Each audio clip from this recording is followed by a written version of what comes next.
le la ua punitia po I poao.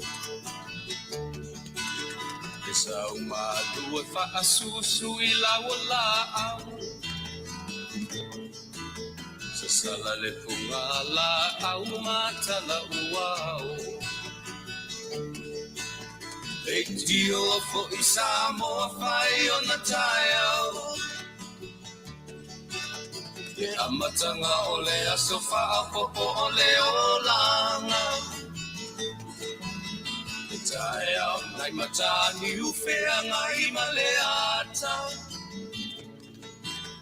E tala le lei ua so o ai nei Samoana.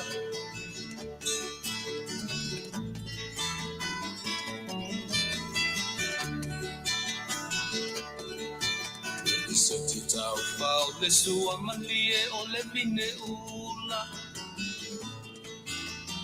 Whaunga o le lupe luma o le moso o I pura. Me langa ali ua pua ina mai lona manongi. E aso ko ua foa ina I le Samoa moni. E tio ko I Samoa whai o na tai au.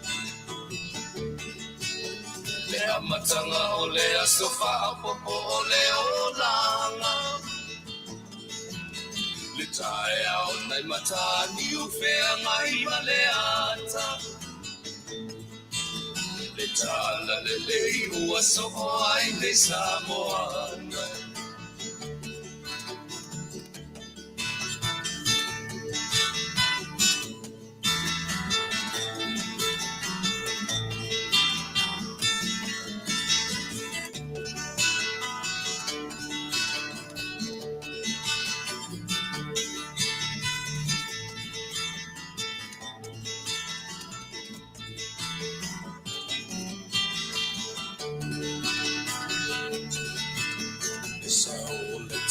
Awa mo malie I maunga.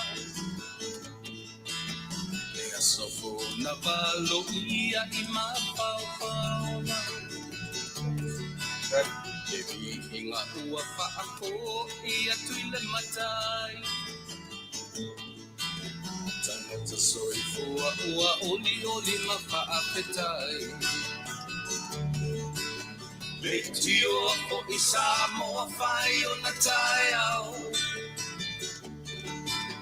Le amatanga o le aso whaapopo o le olanga. Le tai au nai matani uwhea ngai ma le ata. Tala le mei o aso o ai nei Samoana.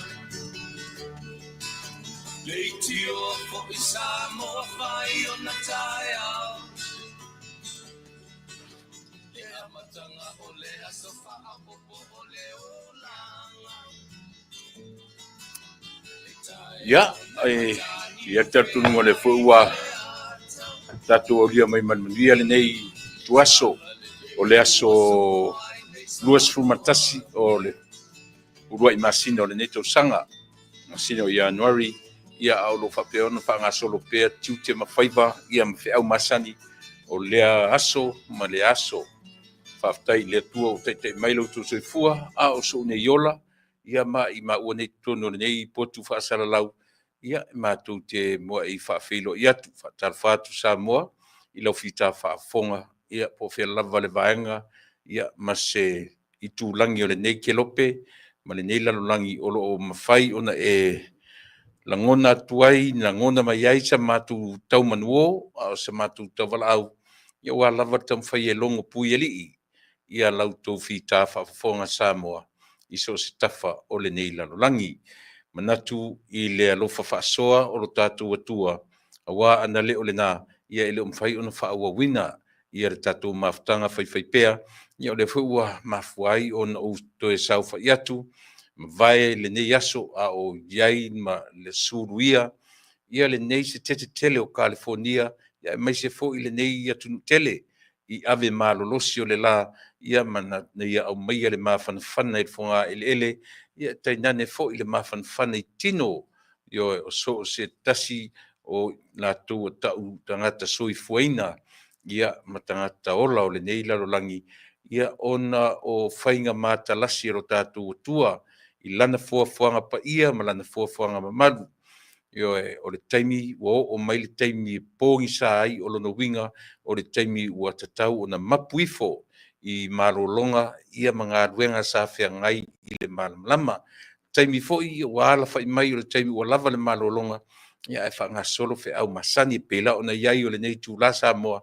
ia e iai lava le talitonuga le fo'i ua agalelei ia le tausi ma le lau fio i lo matou ola ia le fo'i o matou tufi taufao fa'amanuiaga ioe o le ola nei o le mea ai o le mea inu ia o galuega o tupe o lavalava o mea uma o lenei ola ae silisili ai le ea o lo'o fa'apea ona o matou manavaina e mafai ai na ta'ua ma avea i matou o tino ioe ua tu'u ina i ai le manavaola ia ma avea i matou ma tagata ola o le ola nei o le vi'iga lea ma le fa'afetai i laufio ia ona o lau tausiga lē mavae ia i matou fa'apea fo'i Samoa o le lagogona fiafia fo'i lea ia ua o ai a faiia ia matou upu ma matou tala ioe o ai e fa'ataunu'uina ma fa'atinoina le mea ua ta'ua nei o le tautua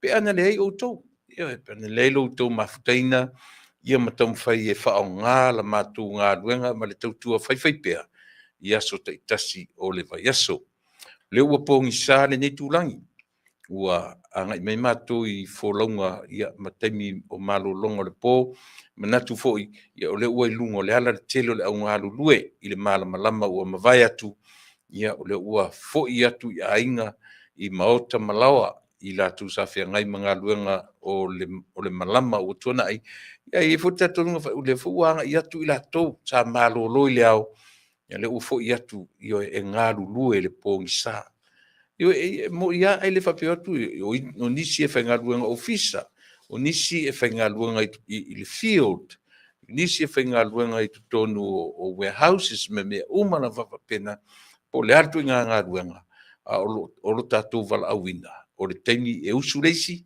sau malōlō ae alu leisi le pō pei o le nature lea o tagata galue i atunu'u nei fafo ioe e lua sefulu ma tafā i tulā e lē malōlō ia mo sifi o galuega ia ma tulaga o le tu'u mavaevaeina o galuega i taimi ua atofaina ia mo lea galuega po o galuega le mālō po o company kone karate ia po galuega fa constructions ua pe o tele ana o galuega mea kau constructions ia pe o tatou sa mo pina o le ao nei po ao e alu fa'asolo ato ia e fa'atalofa atu ai la le tatou tautua fa'auau se agaga fa'atalofa pe a mae'a ia ona o tatou fesili i lo tatou mataisili tuuina mai lona agaga tautu'uluaina ia se tautua a o se auaunaga faifai pea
Aleluia, aleluia, aleluia. O le pese whawhtai I lau fio. Whawhtai tele ia te oe lo mātou tua e tō tasi. O le atua te mā le alo ma le anganga sa. O mātou o mai fo i whaawau mwhātaunuina ia ngā ruenga o nei a fiafi. O le ia matalia. Mala awina le anganga pa ia o lau fio, o lo mātou whesoasoa ni sili. A fio maia. Tautu roina se tautua au se au nanga o le a whaia nei. Tautu roina fo i le whaafonga alo mātou at nu po feo le lalolangi o lo mawhai o na langona ai le tautua. A o le i amatalia, mo le tuale ngang whaaftai. Ua whaamalo pule, whaaftai alo wha. Tausi mātou le ao manipo. O le urufafo ma le urufale, e te leo i mātou. Ia, a o le nei po wala auta mai. A wina mai au lou o ngang pa ia. Tautu o lua le vai ma le valea o le tangata. Whaangangana ina au. Whaamamana ina la latu whaafonga. O ani mata upu talano ina. Whaisea o ngā mo i mātou. Alo whangia pu lenga alo mātou atinu. Samoa i sasae, ma Samoa tuto tasi. Ia ilau ta ita inga mana ita i o le atinu. Te ita i ma le alofa, te ita i ma le tonu. E leo le whailoa lo lātou mae ma lo lātou iloa. Ia whailoa ia i lātou le alofa i tangata anu o Samoa. Whamanuia Samoa na lua. Mia fo te tautua o le awhia nei. Whamangaloa u le tangata sala. Whamangalo i mātou o tangata sala. I watu mea u malawa ia te oele li i matwhao. O le mwala auai. Amen.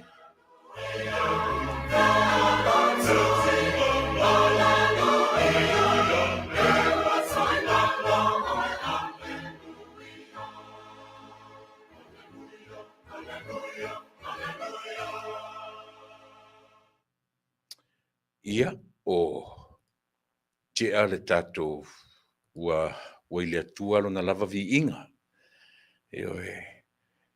Na o le atua e ovi inga. Ia te tau foi on tātou mua i vi ia e tusa o lona ngā lelei whasoa. Mana tua ia peona ufai atu lea uanga i atu nisi tua tele sa fia ngai mawhi au mga luenga o le yaso. Lunga o le ala to te nisi au nye fui nisi o whafonga mai lunga o la wala. Ave wha leila o ta vale. A wara so na nati, upo a le pese le tatou anu. Pese fui aso ia le upo e sito ea ina, tautua na ia whai mawainga. Ua le so o na nati, e taunu u mai le uati. E whapena, wa oisi o tatou, na le fia tā o le temi manawa, tā vale, tuli lo matfale. O telea i la tau whapena. O isi e masalo pe a mali tūlae, e malanga e se mele ngā luenga e o lon fale. A whapela na whainga luenga le valu si furu sulua tūlae le aso. Va veale emo le matai lungo la wala. Moe, vai. Pe whainga luenga ofisa, pe whainga luenga le field, po le ala vale me whainga luenga. So le mele o le te mana tua le ngana whaonga le safety i le ngā luenga sa o iai mo se temi umpi. E whapea le tusa pe whainga luenga whaile le aini au me whaia ngā luenga. Once you left the warmth of the bed in the morning, le temi ati tu ua ele mawhana o le moenga. A mata ina o na la matia le ola la matia tua le ola i lunga la wala. E o whaer te mitau te momoe ai. Matau ria te le whailo tu moe. Mena alena whailo tu moe e to te leo tato. O le manatu ia awane i tu au noina ia le puipuinga ma le leo leonga le tato tua. A o tato momoe. Leo mai tato. A la whai la tae au whape na fo. Ona o le turi loa lava. O le leo leonga. Len whapea te leo le urufafo ma le urufale. O lo tātou ola. Tātou te leiloa. Tātou te leiloa lava le me tupu. O isi foi. E peila o si wo le a tātou ta vau mali i petelo. Moe atua ma luatua ia. Le to e foi mai.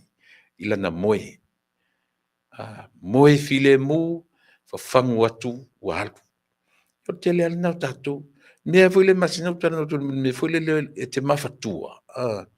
Once te mafatua ai umalona mafatua e fa pe melista ta ya jo bless you. E fa pe tu lautala excuse me. O mafaufonga o nei atu nuu mea e alin fa pe na fetali ai fa pe na. Mea alin fa metata ya jo once te mafatua lo. E lo tale vule le regular cough. A le mea le mafatua. Te mafatua lo te whanonga tu tala yo o ta whamai. Bless you. Ia fatfula ia excuse me. Ia pe whapnu ia whaftai lava, thank you. O le mafafonga o e ala infa pe na whataria ili na. Leanga e mawhaina e mafatua ma pe atua ilo fatu.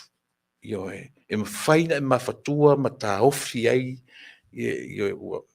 Po pio me foi eu au faini ni research ia mani sa ilinga a fo mai me ratu tele tangata fa pena e te mafatua tua ma e al watu ai me ra na len fai mai tangata ia te oe e te mafatua lo ia tia te fa tu me tangata ia bless you pe fa amu ia mai tangata ngai ke koe ke I mai lo fatu na e te ola io pe o levanta tu fai o te sauneta tu e va ai ma tu e io o me mai o me fai safety o me nga luenga io me voi la na le na fai le me o le fo ile me fo le fa te e o pe o nga lo te te me nga luenga so io pe o winga io le langa sa mo fo le a tu e mafatu alo la e fai mai si a te bless you na I lolo le mele o te tala noa tuai. E a fua o na wha amu ia tangata ia te oe. O le siwala tangata. Na ona wha pēna le bless you. Ona o e muri tai I mea o wha longongo iai. Ai na tele I loa, na tele o manama. Po le a me wala ina wha amu ia tangata le na mafatua. Ma nei nei me wha pēna. Ia o ina I tātou mafatua o tangata o tawha e whatu. Bless you. Tu se loa e wha ia na tangata o toi te I mai. O al mafatua na o tele ina whai, mafatua lava leisi, maalu atu ai lava. Leanga o le fatu o tātou, e pi wha lango iai, ma wha moe iai lau soifua, ia maleola. Mana tu o leo o te ailangi, ia le fitu tai matangi peo na o ta pena inai le te talo ma le pese, e tātou te averivi inga o le tātou matai. Ia o la ule tautua. E le wha pea uma, ia nisi, ai le whai ona o ese matulanga ia. Aisea, e iai le nau ta inga, o le atua na te whaangangana, o le atua e mai le onu sai, o le atua ia na te au maia ia lau fui whanongonongo, a sau fui se sirunga I na te le talieina se mta upu. Ia o le atua e na te au maia ia langona, fui le tātou ia tātou au tasi ai, mau tātou tam whai langa o le nature lava o sui fuma leola. E le langoina o e tangata uma. Ia tangata e langoina lo finangalo, e fui tangata e le langoina. Leo tatou vai ia tatou atunu. I le fe vai ai o lo iai I le terminei. Tau mwhai lava e pūni tia le fe vai ai o loto. Ia, e le mwhai au na vesia tatou ma le natura lea. Ia, me foi na leina mai si pala la vale mai lunga I. Langa ele fa pe agree uma tangata I lau tau tua ma la nanga. So se meo le ola nei. So se meo le ola nei. Ia, ai ele manatu Samoa. Ia, ole a tatu anga I fo I le vaenga o lau tau tua mo. A fai o ieni a wo pa anga o nisi te loa o le tau ainga ua fa pe o na iai le vala au pa ia ale atua. Ia, ole vaenga le o lau tau tua. Tatu e se pese. Tātou te tau soa whaatasi ai teimi ti ngā, ma teimi whanau no leo la. Ia pe au mai teimi whaapea, ia tātou peselea e mori atua I lo whaanga ma whameisianga, lau si ufonga o le tai afo.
Ai, ai, ai.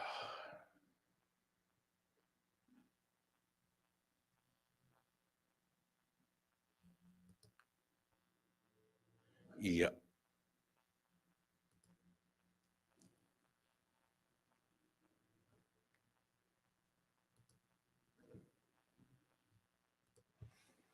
Io se whamalulu atu o tau whapeapea mai fo i tātou masini.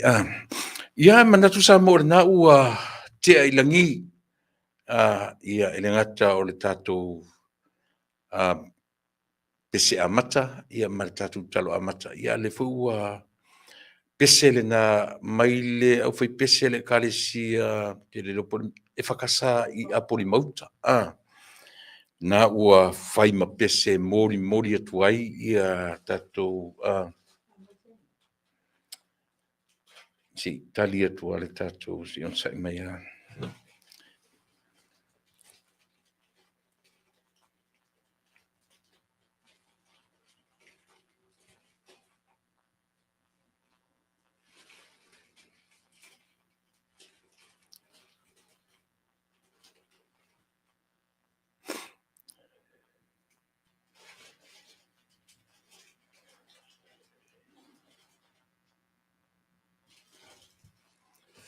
o le tatu malo le family le mau le link on sai masi to to senta ku le link le tatu malo fa mole mole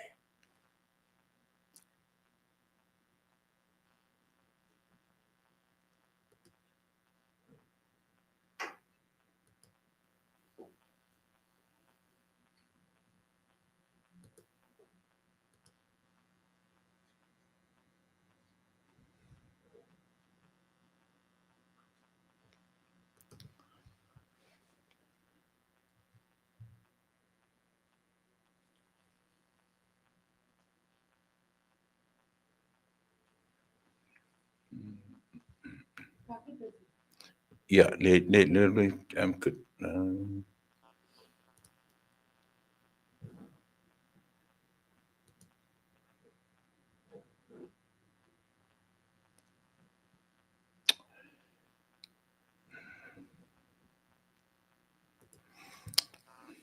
ya yo ha maluto le o te mai lo ia le e fa pe mai na sili mo le fta on mire malulun sai malulun sai si tau senta tuta tu link si mo sa mo fa mon mole ia e ele terto nunga sa mo le ua tatu o mai le aso lua sul mantasi to se fulu aso uma le masina to se fulu aso uma le masina le rua masina o le nei tausanga o lona winga ia o le fola o fa solo ina motu atu le rua masina ia matatu fa solo tu lava ile masina lona lua ia matatu atua ia nuali februari matia pelila me iuni e iuni lo foi ia o uma tausanga me ia o matana nga solo ia foi ia usunga fono a le kalisia e fakasa le ngata o atu ni Amerika o ane New Zealand o ane Hawaii o Australia ia o le masina o me ia papena foi la pe papena ia mo me o aso malolo a matatu le aso malolo o le aso maliu so o tu le aso maliu o la fu isi aso malolo na ese mai aso malolo ni lava pe o le tino ti aso malolo tatu Samoa o vaenga ia pe tau te vai a iuni o le sisinga fua al watu le sisinga fua ia to atu e moa isi so malolo ia ia te mo te wila o le te mo le pe yo ai festivals na ia fa solo tu fo le lotu tamaiti pe ia se le vavi o fa nga so longo o tausanga pe atatu ma fo to ai ale nei foi la tu ia pe fa pena e o no la tu le nei ile te mo sama o toi fo i tamiti a onga wa sama pi toi fo i tamiti le vai te mi o setema au kuso setema malolo atua ia me iuni u lai au kuso setema la pa setema o kaun koi fo i uma tamiti la onga toi fo i lo tamiti la onga ia ne lolo la ia le wa lata le fai ngor tausanga te o atu le Thanksgiving uma lo Thanksgiving pa o lo mpesi o Christmas te vai le fata valenga o taimi se le vavi ia e pe fa pena o le pesen pe un tai natu ia e manatuai i latou ua fai ilangi le folaunga tu sa foi pe le tupu le neva yaso ia e toe manatu ai le tangata ia isi ona tama isi ona tina o si ona toolua o nisi o le whanau ua o iei pe o nai taimi e tatu te manatua whapitoa ai i la tau ua whai i lai. Mana tua o tele, atawa e nei Facebook, o whai mei whamanuianga o aso whanau. Marota manat, o io o afu, o aso whanau, io e. A whai atu le whai tau atu, o le whamanatu happy birthday in heaven. Piu whape nāma whauwhongo tangata. E le avesea lava ia tu inga tu langa whapea. Ai o le malanga lava ia le maliu maleoti.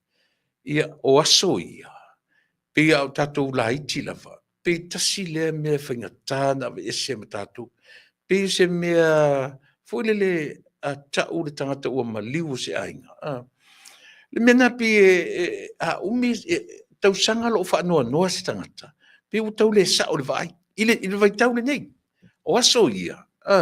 pi whapena pi, o le atu nuu tonga pi whapena le latu tū ma le latu wanga I whanua. Iai mo meo special occasion po every Sunday. O ani occasions fo ele, atoa le tausanga te la iuli, e whaailoa ai lo whaanoa noa lo loto, ona o se tasi o ainga mai pele ua maliu. I teimi ia, ai pe ua saupea le olanga. O lea la utato o le mea, o le toi, a ua celebrate le ola o le tangata. Ia, o le nei lava tunu, pe le emasani anu, o tele maliu nei upe ua ngai whapena. E lola ua teu le tangata, le tino le tangata maliu.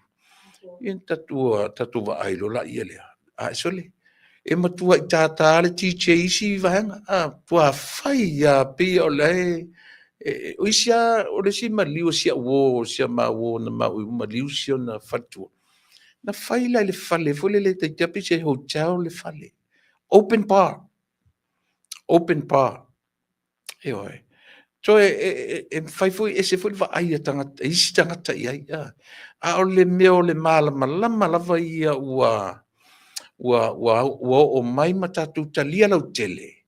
Le tā ua o lea, o lo tātou patia. Le soifua ma le ola. E leo se taimi e tātou te toe te whetangisi ai, mo tātou. Io e umalo watu na tino maliu I le ele. E te vai o isi tangata foi uma me whai ei receptions ma me whapena o le maliu. A o isi a ainga e nofo ia le mea o lo te o le maliu. Fito a watua la umale. Ia e watula o la ua avau mai o le matua patia me le fai. Pe o isi whainga fou le o lo tatuanga I ta amilo sanga o le lalolangi. E no foi la matoi fetutu nai. E mwhai whaina sao. Ele se mea la tatu mai tatu te whetangisi le tangata walu. Tatu te manatua I tatu maftanga, tatu te itala, o na winga ai le toi foi mai ai a o tatu patia ma tatu a walu la I maliu fa pe io tati no fo mo to fa pe le mu I fo lo taloto e au no ta ma fa mala maina lo taloto I mea I le taimi swinga o mea e sem tau tia e foi a swinga ele tau matal fengai. But te tau mwhai to swallow our pride I matatu traditions, me whapena me tatu wola mai ai, ma me tatu amata mai ai. E tatu tau mwhai a foi. E talia ia mea uo mai. O nei a tunu whapena. E maise ia maliu tangata talavou, o nai ainga fo ie pina o ainga o meo o ainga fo ie mau le lotu tau whapena tau alua I whainga tuai o nei a vai tau male nei atunu ia ai vava ilanga whapena le winga o maliu o pālangi nei e umaloa na fiatu watu o tino maliu celebrate lo o celebration la kamaia I lengi kama I celebration fo le matua I pe na no fatu fa alua fa tolu maliu no alua I nei tangata o mau io malo ave lo le potu le hotel po fele me e matua fai le paki a fai atu la I fe me le mo te me celebrate le ola lo matu tama o lo matu tina fa pena so tatu o fa pena o le lava me e silia tu fone na I wa tatu o foi la isi me I o ka inga sua tele le mau me fai ta I atua e fai lava fa lo longa ia pe fa pena tato te talia mea e tusa ma le o mai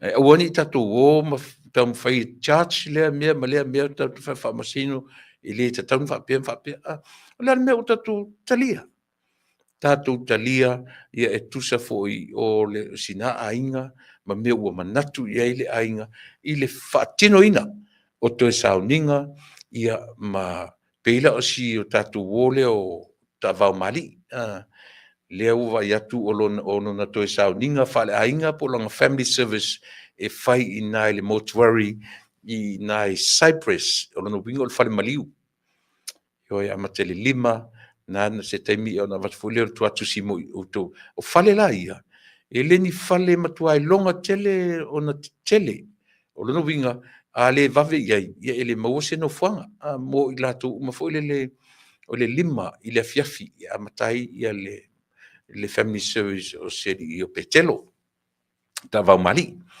ia o lalo pela o le vaega ia o le ou te faatalofa atu foʻi nisi o le atunuu ua mafai ona mafuta mai o inosia fatumiti soli ia faatalofa atu ia le tautua malaunaga Pula Smith malo faafetai alofa atu iā riki ia ma o lua ma le nofoalo tinei upu sili e faapena foʻi Steven alalatoa Colleen Torea Petelo Sanele malo lo mafuta mai Melbourne Australia ia malo faafetai le mafuta mai i lenei vaega o le aso Marietta P faapena foʻi ona faafilo i atu le tautua faalua aufata ia tula epa o nei o le aso soifua o siou tinā ua maliu ia ma siou grandson e atoa ai lona sefumatolu tausaga iva le tāua ia mea ia faafetai i le atua ia le o toe lae ua i aauaga lelei o le atua pau le mea tatou patipatia ma fiafia i lo latou soifua ma lo latou ola a o tatou feagai ai i le ola nei tau te fetagisi tau te tangi esia tau te manatua mea ia tatou te manatua uiga oaga o le soifua alofagia na maligi e leo loi mata a le faamoemoe maualuga o ia mea aua neʻi atoa se taimi umi o control o e maʻu ma tatou uma e le faanoanoa lea o le uiga lea o le olioli i le alii ioe o ia e na te avesea le loi mata maligi o le tagata ina ua iā te oe maʻu ma tatou uma le soifua ma le ola faatuatua ia o Sara Tautua lena afoa Filemu Samuelu lo mafuta mai i New Zealand tolu sumaleono PM le taimi ua ia New Zealand ia le ua sa e tolu i tula e se ai tatou o Tavita na o le ngutu ia faatalofa atu lo faatalofa mai Adelaide i Australia ma lo faafetai ia o tuvaelangi sivaa satoa o lo mafuta mai ifea i Auckland New Zealand Auckland o Auckland New Zealand ngai se ma se langa o lau upuso le ia ma se atu malat i Auckland New Zealand faalua au fata pena foi o Sili Valley pa sese vaa po le tai kitiona fatalfatu i Petronilla Sola fatalfatu le tautua mali au nanga tai au fotu i le epa ma lor soifua si vale pa sesa ia faaftai foi le felo mai o lai po lai sa alea o lima poa Timoteo ia fatalfatu o Tini Paulo pena foi fatalfatu ia manuia le tausan foi ia te utu uma ia o Loam po Loam e Ross o Eros malolava i lau fionga malfartua ia le tautua nuu fatalfatu ia pena foi o Lucia Mika tava e toto maota lo mafuta mai ifea ia fatalfatu le tautua ala pati sele au kuso ia pena foi fatalfatu famani atu tausan fou ia o lima poa Timoteo malo lau fiona tuile epa o lima poa e le ingoa faapea o le tina tuaʻoi matou fale aso ia te le lope tau iai o laʻi saalea ia faapena foʻi ona faatalofatu le tatou tautua Alessandra Louis Brown malouso faatalofatu le tautua ma le auaunaga o i koketi a fatasi ia faapena foʻi ona faafetai le faafeiloai mai faatalofatu foʻi ia le siufofoga o le taeafou Loretta Seufatu manu reua i New Zealand o loo mafuta mai ai faafetaitele o Mary Ann Siosi ia o loo mafuta mai i lenei vaega o le tautua faafetai whaftai le whelo. Mai, Sam si mai le, ia, le na whaftai o loo whapefoi on whatalfa mai, whatalfa atu le tatu tautua, ma le au nanga ma ke Rita Ioane, ia papena foi on whatalfa atu, ia le siufonga o le taia fo moe. Ia, o lau whionga le taiti akono le pulenga, lau whionga taulo papa aftiti masina, ua mai o e li iso. Ua mai le whatawhanga ngase. Ia, o se tasi foi o ni whaasala lau o le tatou, ia, o lea msaru se teimi o momua, ia, whaftai le whelo. Mai tau seva, a foa file Musa Mwelu, Marcelina Brown, ia, ma le toa tele o i tatou. Ia, e se teimi foi, ia, a whai foi o le ta atu le toa tele o i tatou, i o whesi toa tele o i tatou, o mwhai ona mafuta mai i le nei vaenga o le tautua, ma le au nanga leua tau mai e le tatou malo, le to metailoia, ia po le afionga ia unasa iuni sa polu o le tatou malo momua na ili tulai fitu. Le ua maua le link ia o te lola le ua vatu fasuvalu toe se fulu malua minute. Tali tulai fitu, o le fitu le teimi ia e mafuta mai ai o le tana o le fa i Samoa. Mana tua fo io le tamai tailo ia le pe o ia le o lo ia tau aveina ia tu langa o whamasinonga o le li o Samuelu. Ha leo lo tafia. Ia atunu se avano le fo le tatu te fasili iai. Ia po le hartu langa o lo iai le alo le atunu le la asilia ma le tausanga. Po te ma le tausanga pea. Talu ona tafia. Io tasile mea pe o le e ngungulu ai le atunu le taimi le nei. O lea. O le loka o le tangata latu o le eyewitness. Pe tasi na me e ofo fongia le whaalongo a tangata. O le latu o le eyewitness. Tele me le talia lana tau pepeloina ana mori mau. Ai tue whatpuipui. Wa atu sa al whatpuipui me la iai. Lai loka. I tasi na mea pei o loo fesilingi ai e le tele o tangata. Ia lea, winga o mea nei. Pe tasi fo na mea le utatu wa ai i le maa vai o tonu o le pale mene o le atunu. O i me lea, e tasi ale a matanga o mea umane, ina ua, manatu le atunu, o le fesili tele, ai se ale me mumusu ai. Ia le tamatai pale mia. Ia manisi o le kāpeneta piona. Ai se ale me ua musu ai e tala noa ina umi. Ia pe a vatu ni leo i fafo ina ia speed up ai le case lea. Ai se a. Langa leo se case fo leo se tangata o ta oto le whanmai. Pe whape o le tangata ua maliu. Ai le whape fo ila se tamai i arwa toto fo leo tamai titi a onga. Ua lona tau sanga mua po lona tau sanga lua i le universite o Samoa. O lona winga. O le afoi. O le future. Leo le ainga. O le whamoenga lea o le ainga. Lea toi titi lava umala na onga. Universite. O lona winga. A le toi maua se hava noa skorsipi mai fafo. Ia po le asa ili lo se ngā luenga. E whamoe i ai ona matua. Wane. Le ai. Le ai maleo le la toru whātau sanga, talu na maliu, le ai se mea, se tala ua mawhai, ona wha malie i ngai, loto, mawhina ngalo o matua, o uso, matua whawhine, o lea tau lea. Io e. Pei o ina lea ua mafua ai, ona whetoto ai, ia le pale mene o le tātou atu. A whesili la, o le whesili aisea. Ai se ale me ua mumusu ai la toma tai. Fai se whainga ia whaingo fie o na mau. Wa tasi ia me Samoa. O lea, a le tusi le ua i lunga o le ua tua i lunga nisi o are si whasala lau. O le tusi e umana whamatala mai o na au ili mai lole pe 5 e bullets na e whamatala i mea. Io e, onga, o lava pisi le toto. O le toto o whaua, me pena umana ave whaatino ai, hai tue sa ili atu o le, o whela o tia i e mea.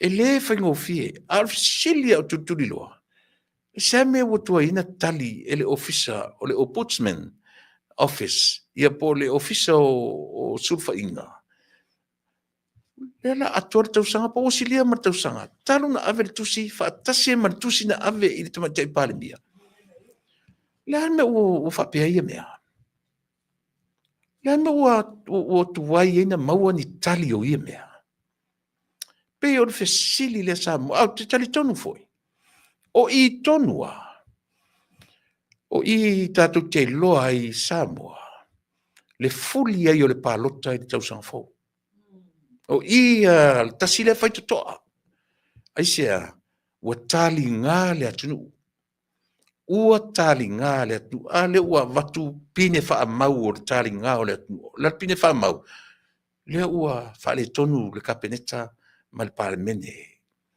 ioe o tatou vaavaai ai ia a isi tagata e taumafai e faufau nea ia a le lava lau tatou vaai ai lea ua tatou vaai pe ufoliga ua tolu vaega faitonu e ui ona o le lava e faaogā lalo o le faamalu o le faatuatua i le atua Samoa le tatou titilo leai ai leai ase Samoa i loo toe vaai atu ma toe faitauina le tolu o vaega ma vaevae ioe e lē toe taumateina po o a foi toiga upu tau te taumafai e mimilo i ai leai e le ke le fai atu a me langa se pe o fai atu e le o toe valea Samoa se yo na upu e le i valea Samoa e le i se e le ai ua o le anu utu ua manino Samoa ilea langa i platforms nei o ha platforms me nei lungo social media o le social media foila e feita i tangata mwhai ia ioe a ia sila fia o le longo lea o lo tā pea i aso uma ioe e malo lor si fonga tae fo le si taimi ai wa ele si vanga ile si taimi filosofia e si ioe fa pena o le melena ele o toe lilo le se me lilo i meo me na tia ma me fa pena ai o le tusi le ua manu e tori ka fe sole tasi lea me o lea e pe ua fa pe ai le lalolangi sole o le ua e ma sangi e le tusi o le tusi mea na ua vatu le tusi ale i lea vatu le tusi o ai tusi al pale mia e o tusi ave i lea me e pe i fala o tusi ia mai le ua i fafo le tusi ale toi ina ale tamama tina saini mai ai le tama saini mai ai le tina ale la ator tau sanga taruna ave le tusi ale tamai tai pale mia ave le tusi ile ofisa o sulufainga o le fasitele ai se me o le faieni tali o nei tusi pe fa tala noina pe sia a fai ua le ua o tatu vai ia le la e fua mai tutonu al pale mene meia oi o le a fo ile me o lo tam fai ia le ai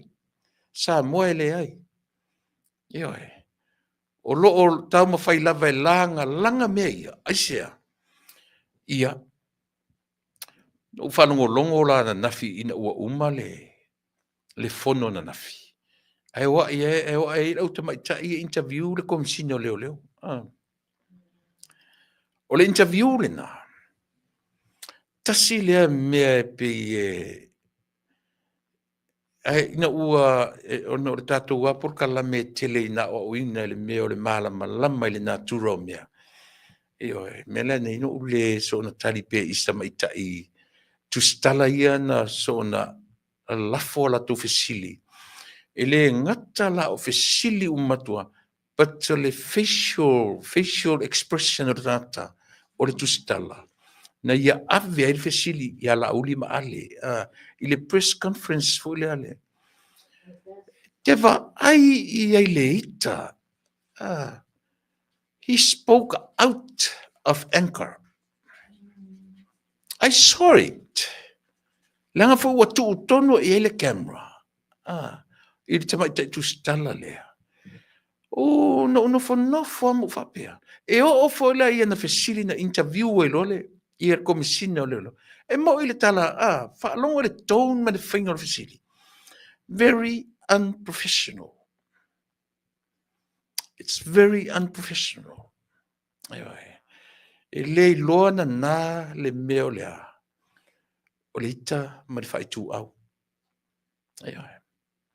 A foi la me na pi tau e se sia u tau tua le o te le fatu. Lea o te tu sa o tua i lunga o la tau tua. O le si ufofonga o le taia fo. Po le platform lea. It's neutral. E neutral, meaning, so se sia sau e HRPP e alu. O te lea ia ina.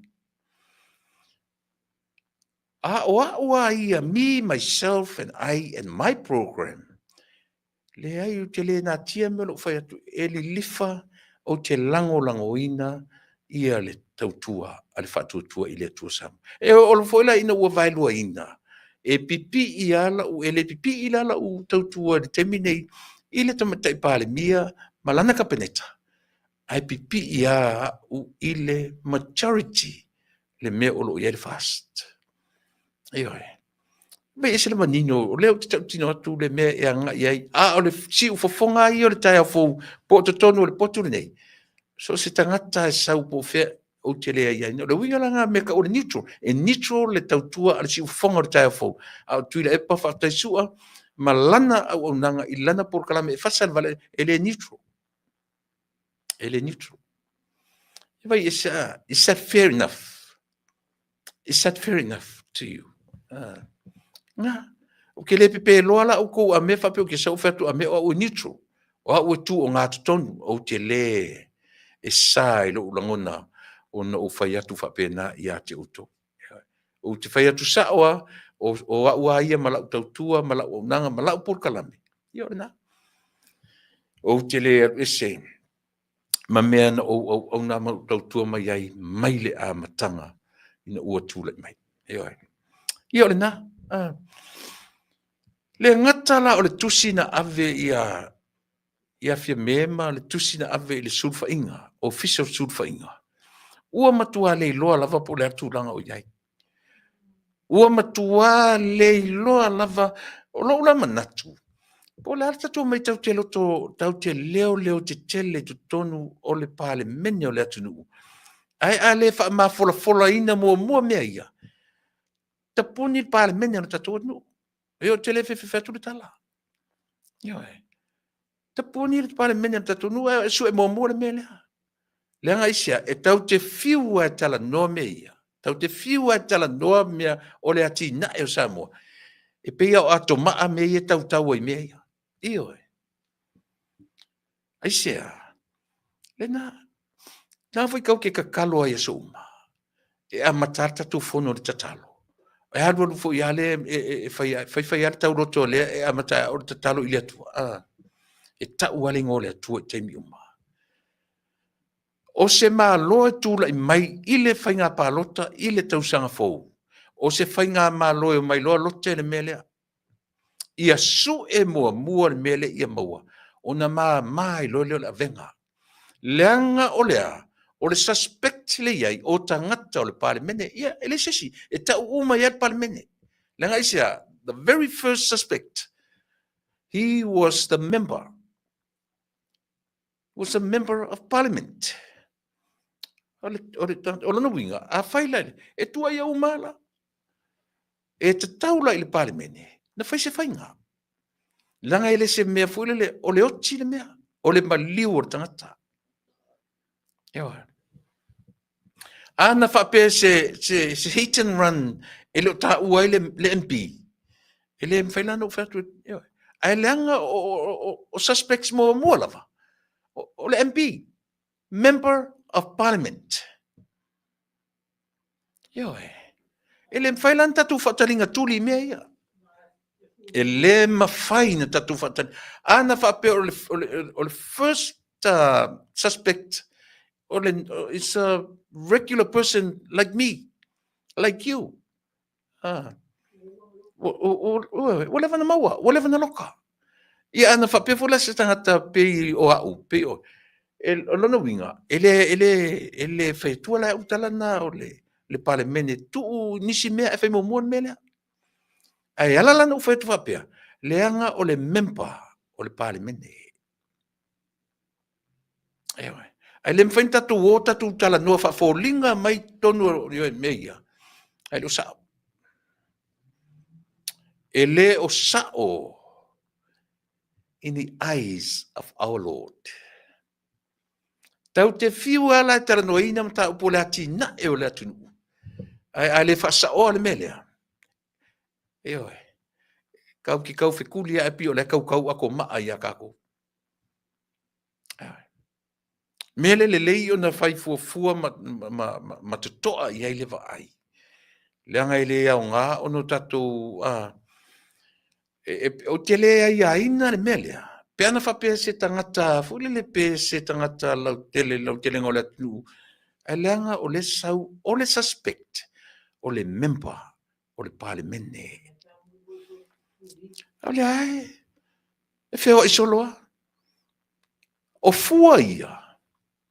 O le mamaino le melea. Le o tatou wa ai e temine tono parlemene. Tolu i tu ainga tante. E tasi lalo le whaamalu e tau le fast. Ai le o moni. Ia vai le fo ila oa ia whapea. Sau no mai le. Io e atua la io marisi. Ai matua le sa o are me le fai.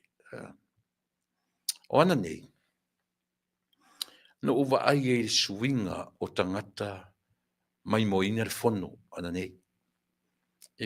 Pa mai ai le fa lima afe na nafi. 1.3, 1.7. E pone ia le aso. E va pena. Langa la utialu e sele i na fo i tulo le malolonga mo mua. O le matamata ilo la ile. Utialu e sele 1.3. 1.3. Le ale atana e fa mtala mina. Le sisi to fifa longo. Le ko fi mkamaka ngisi. Le to fifa longo. Po fea lava me o tau te tai e te mwhai e wha malama le pito la au ar tangatai. Pei fui la le fong whetalai e nafi. Au mai fui la na pito la au te mwhai wha malama. Au mai o au e wha au lulu i eile pale mene. Ia, o le na, manatu le ua. Ua tau mai le tato malo i le teminei la abaturo i eile avano. Ia, i eile manatu le ua maua le avanoa, ia i lau fionga, i le tamaitai lo ia si nia o le atunuu, ia i lau fionga unasa, whaftai le tali wala au. Manatu o le ua po tatai mimo mua, e ne po tatai milo na lua le nei, e whaftai le atua, ia ua maua le nei avanoa, ia ma lau fionga le tamai, o le si tamaitai si nia, lo ia si nia o le tatou atunuu. Ia manatu o watuia le nei avanoa, aure ia te oe, ia e te whatalo wha mai le tatou atunuu. Ia ma whanga solo lo ta por kalame, ia e musu fo i e no tia au teimi a wanoa, ma whaaloalo.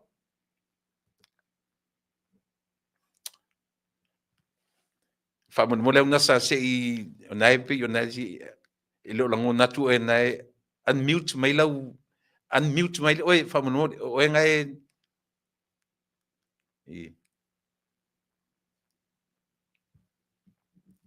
Si. Okay, wow. Yeah. Ia fatalo fatu lo fionga ia mai se fo ile fa fonga anga sa mo ile nei i tula i donga nei ala leo. Ma no so i fua ia ma no fo ile ono sai i me o lo tupu si o tato atunu. Ila tato pa le mene sa mo il terminei. Ya, lo papai unasa o a mai oe, o a mai lo sui fua maloloina, o a mai le tau le tato atunu. Ma ia le o lo mawale le malosi ia o lo le lei lava ia tulanga uma ia pa ia si fa timtimu fo itaimi ia ai o la ma fana le pe o lo toitu o la langi o le te lo ngai malulu. Ia. Fatai ioe malulu matou inei. Malulu lava le tau matou le temine ia te vai mai fo ila i ofu atu ia pe fo ringa fa malulu le potu. Ia e leo na malelaina ia le fafonga le tatou atunu i lo val awina o tofinga ia o se tamaita I loia sini se e famtala la titi si vaenga leo lo soifua ia male umi talu na e tautua mai New Zealand mo le sila fia tatu nei la vai vaenga lo lang man fa lo unas Ia whaftai, ia, watusange wa silia maltosu lima tausanga vea o maloia I New Zealand. O leo te New Zealand taimil nei, au te toe fo I a fo ia, I Samoa I le vai aso fo, e ina I mta ukuno sa wai fo. Ai, du se torus fu lima silia tu male tosu lima tausanga. Ia, tosu tausanga a vea o maloia New Zealand. Ia, ai, wa tu se luas fu tausanga, o lo ve malo I Samoa. So foi lele kitol ko lima nga tono tol lima nga ya foi ya lo ia foi Samoa ia foi mal taimi I Queensland I Australia ia la foi e ma fai foi no apia I famasino nga ina ia e pe wa ma ya no ia Samoa nga due Samoa ia wai faingo fie ia le tau tulanga fa pena ia mama foi so soani wa pe e to ala itilo ia ai to tele ia tanga tola tunu e mana o mia so soani pe fa tu sal nai New Zealand ma America ma Australia ia ai asa fo New Zealand ia fa fo nga duenga a fa tu la fono e New Zealand ye Whaftai nasa e le o nai malilaina ia le whafafonga tatu atnu ia o nai o walo foi o le loia te maitai ia o le li foi o Eliota o le loia foi. Sao le ia o le lava e tofu ala ua o makikeli le ngate whaaloia o Medical Accounting o le Commerce. Ia o Chelsea o Josefina e peise I Samoa. Ia e langa Masters of a law I mai le University of Kilani. Ia peila o ia na ua pei o ho vai tele ia le ofisa I Samoa. Ia ai telefo o lo taimi ia le pei whaero wa mawalo tawa noa tate involve I community peila o le interview le nei ona o ia ba ia le tele o ngā luenga I tono le ofisa ia whamasinonga tulanga whapena. Whaftai nasa e pei o le keisi o lo laua lunga I tangata Samoa le taimili nei. O si eli foi le o Samuelu o lo tawhia I le taimili nei. E pei le fōringa mai o lau sunga e po lau fionga I tamatai loia sinia o lea o lo tauri maina ia vaenga o le tawhia o le sunga ia Samuelu. O sao lea? O le lava, ai o le tele o le tūlanga tau ngai o inga I tono o whamasinonga. O lo o whiangai le ma Josie. Kei Josie a fui mono sa pori. Mai o lea fo ia iai ma le King's Council. Po se lo ia I le tūlanga lea mawalunga mai New Zealand. So o lea ina ia le lei ma le su ina o le nei mata upu ua longo tala aisi o tato atunu longo lava le nei mata le nei case ono le tūlanga I le maliu I le alo ia tu au le maletino ia peila o le melna le baba o la role I pe o le ngangana wai e mana o Josie na fa New Zealand wala first language o le English o le fa Britania ia o le palangi fo I le la tu la o le KC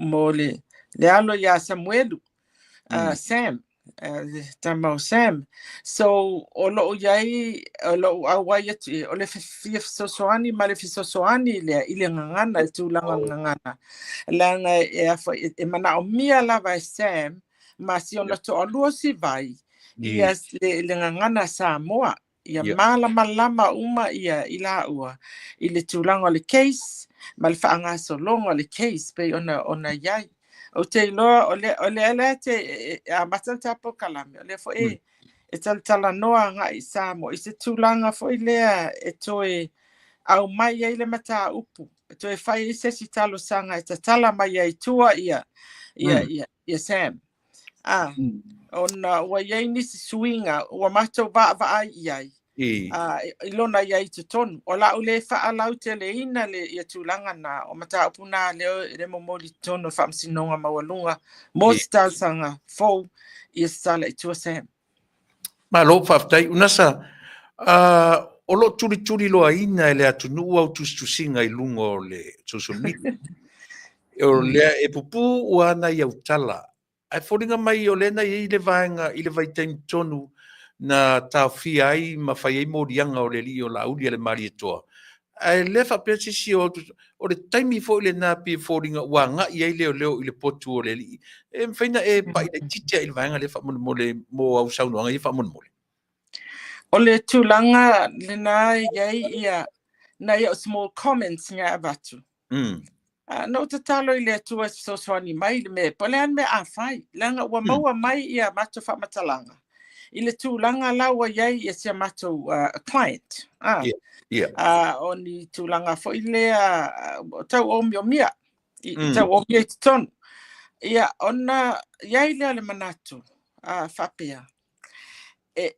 i te ime se ua tupu se mea ia Sam ai le o lava le alu atu ma le o lava le soasoani a lana loia ana loia ona iai lea o le manatu e te tau ona o fai ia post ngang o faia and I'm prepared to stand by it inga ia te ua iai se mea tupu ai tuai ia whangaioi pepa i le whamasinoga ua lau wangaioi mo se talosaga foua e te tala mai ai ia Sam tua ai tupu mai se mea ia Sam o ai e tua ia o ai e tua ia e mua tua ia ngalo ia for doing nothing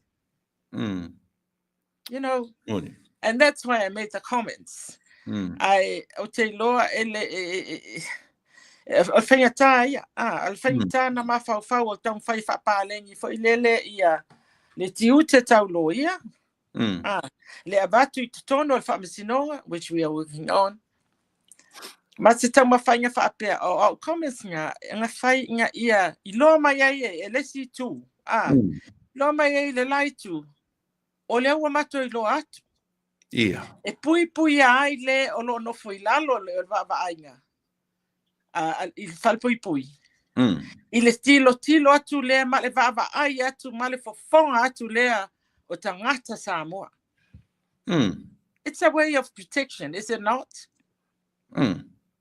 o la o to iloa wata to iloa okay Manei fa'afetai so that's the intention o le anganga nai le o yesi anganga o se fa'atau tu i pulenga o what no I'm all for human o le ia te tau le na ale a foi ale o lo i totonu e mana o mia ia sefi o lana ia te tau the right to be safe in custody okay a o le tiu te foi na o le loia e pui ia lana client all right now if you fa'afetai unasa ia o te tau fai te foi le tatanoaga o no tulaga o le o lo a o oe lausila sila te matai lo ia ua leva i le ngaluenga. O tala fea ngai le taofia o se eyewitness. Na luatu o le eyewitness, o tala fea ngai le taofia o le tau lea. Well, o le taimi le sa fai le fai unga fo ia le fionga al famasino nga mawalunga. Ia ma o talia, Natalia. Natalia iai mafua anga te tau sa au mai ele famasino. A le taimi le nei, a fai e whaamaonia ia mau ia ua maua.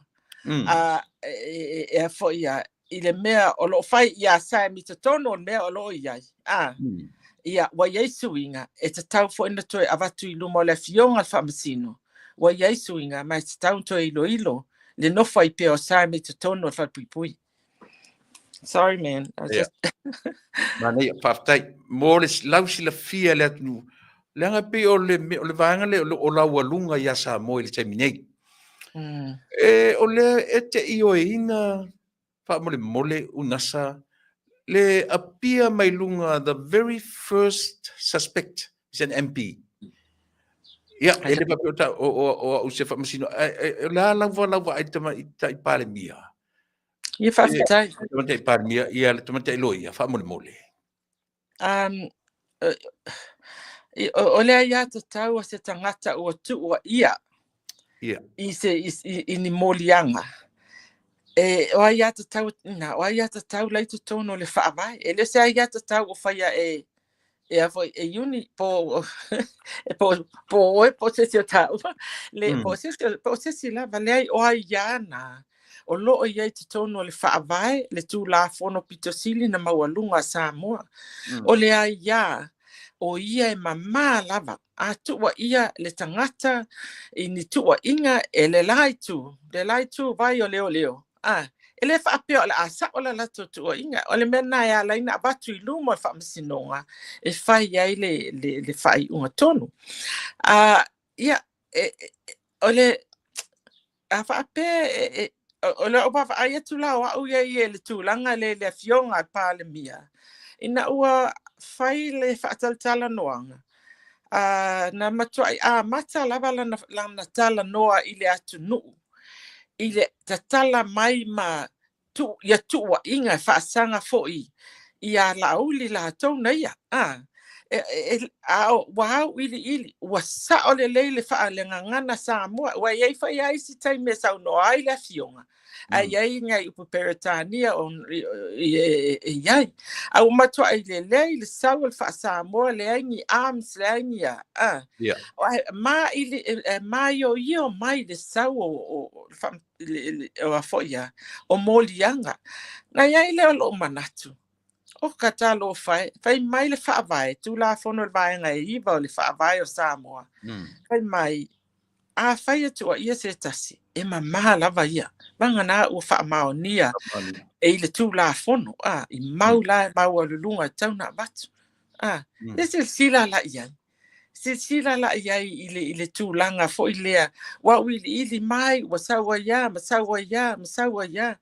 ia ona whaapelea oi o fele puipuinga o ai ata tau tangata o fele puipuinga o fele puipuinga o le mela na la ina failo la fasia le nga foi o le defense lawyer o le lawyer foi tu la mo tangata ia e puipui ia lato a ia tau ai sila tu sa o le ua matua ai sa motu fa le nga ina ila una va ai o le upo to ya o le whaaleanga ina wa ma losi le o omi mai o tua inga whaafeala na maua le tūlanga lea e mama lava ia ya tua inga wa sawa ya fia se ya lana winga wa whaale tonu lea ya lea o le mama ua pala ya pala ai le fai se fa masinonga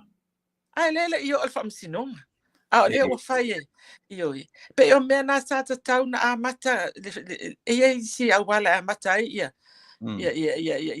la unga ma tu lang fa pena it's just a mere mention singa tau like titia le mele o sa motu e le fa pena al fa ngor ia mal no fa alo la vai le fion al pale mi ia tu ele mele na tupu ananafi le tua inga fo ina fai mai nga lafi ia la auli tuo o le polka o le si polka la me fo ile ati New Zealand ia New Zealand tau o fa longa ile mo fa longa fa pe o kai fa avai ia tu nga me nei o te tu loa o tala fa tala rumors yeah it's rumors fa pe Carlo fai pol me ya pe but o le tu langa na la ina fai wa comments o si tilo atu ma baba yatu ma manatu ya tata America le to constitution fa no ia kele le constitution ya o le mele ta ma fai atu ia matua e fa mua ya tata lai tono o le fa vai ale ni power ngisi o le power na tu watu ile ya tata a oi ma ta tu palota a batu ai ina ia mafai ona faa ona whaangalue ina le paua ina ia whaatau nuua ia te tau. Okay? So, yes, sorry. Yeah. Mana ia unasa vanga le wapa ia le tala noa. La so sila fia le upu papa conspiracy. Le so va ai na whole scenario ile maliu tamalea. O iai ni tu langa whapena o ni mea olo na tia, ma mea o fau, I sau sila whatamata I sinia I le tu langa whaloia. O lea sau... On na tau puna, o le conspiracy po le tau fau, on na tau putonu lava na le avatu ia mau I luma o le afionga al famsino. Sila iai pe maua mai I mau o le a fola sia foi. Ia le tūlanga le alasa iai se tau fau faunga. Ia tato wawa aila ia mo le polea le tau fau. Ia po fea na whai iai le tau fau faunga. A po a tūlanga na fisili ai. A o mau e avatu I luma o le afionga al whamasino e tūto atasi le whamasino ngā lātou na te whaia ia le whaiunga e whaavae I mau. A le whaiunga la te iloa na te sila fia. O mau ia malo losi mau. Ia malo losi mau ia mawhai o na o atu I le mau alunga lea le a whaamaonia e te tau o na kilia le ia. Te tau o na mautinoa e guilty. E te tau o na mautinoa wa whaamaonia. A whaape a watu mau a le o le tūlanga na tusa o lai whesa ia e o lai. E whai mai ai, whai mai ai, e le kilia la na. E le o ni mau tutuna. Malam lama mai. So, ia malama ma kilia e whaia. Na tupu lea e So, it's beyond reasonable doubt. I talato le masal pe ele se masal pe o le fuana fa le tula fono ina ia fa tula fono e o iai ia mau e avatu e le tua leo e fa mau ni ai ia nei tua inga. Hatai. Morianga o lauli. Se fulu. Morianga ia na moria I nei. Au le e manino le atunu fato a latu le tau le fai morianga ia me last year. Ai le ia morianga ala uli ma le fale tuo vaele na fai luma atu tau sanga mumu atu. La lau sila le tomata ilo ia. La fuanga ua mua ai le mea muli. O le telen su enga fai wale na interview na fil komsina. O leo. Mai e ta ua ai fapea. E moni o lai ele tangi ai foi ala auli ia ma le fartua va ele peitai e tele su enga o lo faia iai o lo fa pe foi la lai le leo New Zealand o lo la to nga lu fa tasi tio I mo lava ai la sunga tamita lo ia ele se lo ia fo ia la sunga o le lo ia o leva te le experience e la so tatonunga o tala pea ngai le morianga fto a fai nei na mai moria loa martangi ua leva na vatu ai le fain fatinoi Fa fena tala pea ngai ale na vatu ia le tangi ua leva na momolia tu tangi mua ai se a ua mua ai se tuloa ale ta vale sol fangua ai muli you know o upu ia fa malama ai langa ele tonu la uva ai usa lela a makanka ko kau maki we are beginning to speculate. Yes. I thought about facts. Afa apena avatu ia le tangi. Wa tangi ia. Afa apena tangi ia le to olua len avatu la tangi mua. Ia. We all know. E ka kaulanga vave maua mai se fa matalanga pe ni molianga. Moli tangi na. Moli tangi mua. Ia. A o lea na mua na e muli atu le tangi lea. A di moni ia. Isi ia. Anchelu. Andrew. Anyway, wa abatu la le tangi a le tangata na abatu ana nafi. se fa you Yeah. know fa fango fiele Yeah.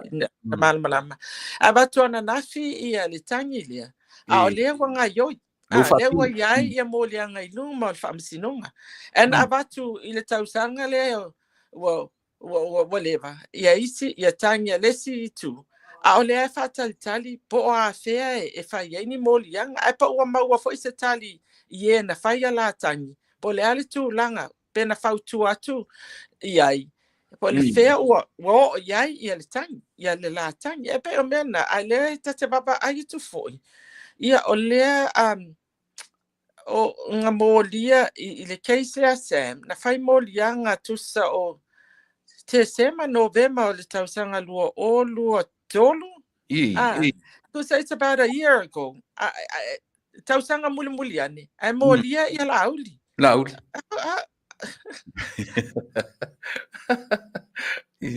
o confuse le atu no wa le lo po le ona o mo luma me sa yo le o nasa e pe tu lo lava la o fionga tamtai do ia ona e lava lo si la fia e so tau fina ngalo o tau sa tia le nofo Samuelu o tau yaini fa pe Yesuia le tali a Samuelu o tau yaise va inga fa pe na i leo o tau fai ia ina Yesuia le tali ale li i tatu o ia pangta wala loka na o tu tonu le o sela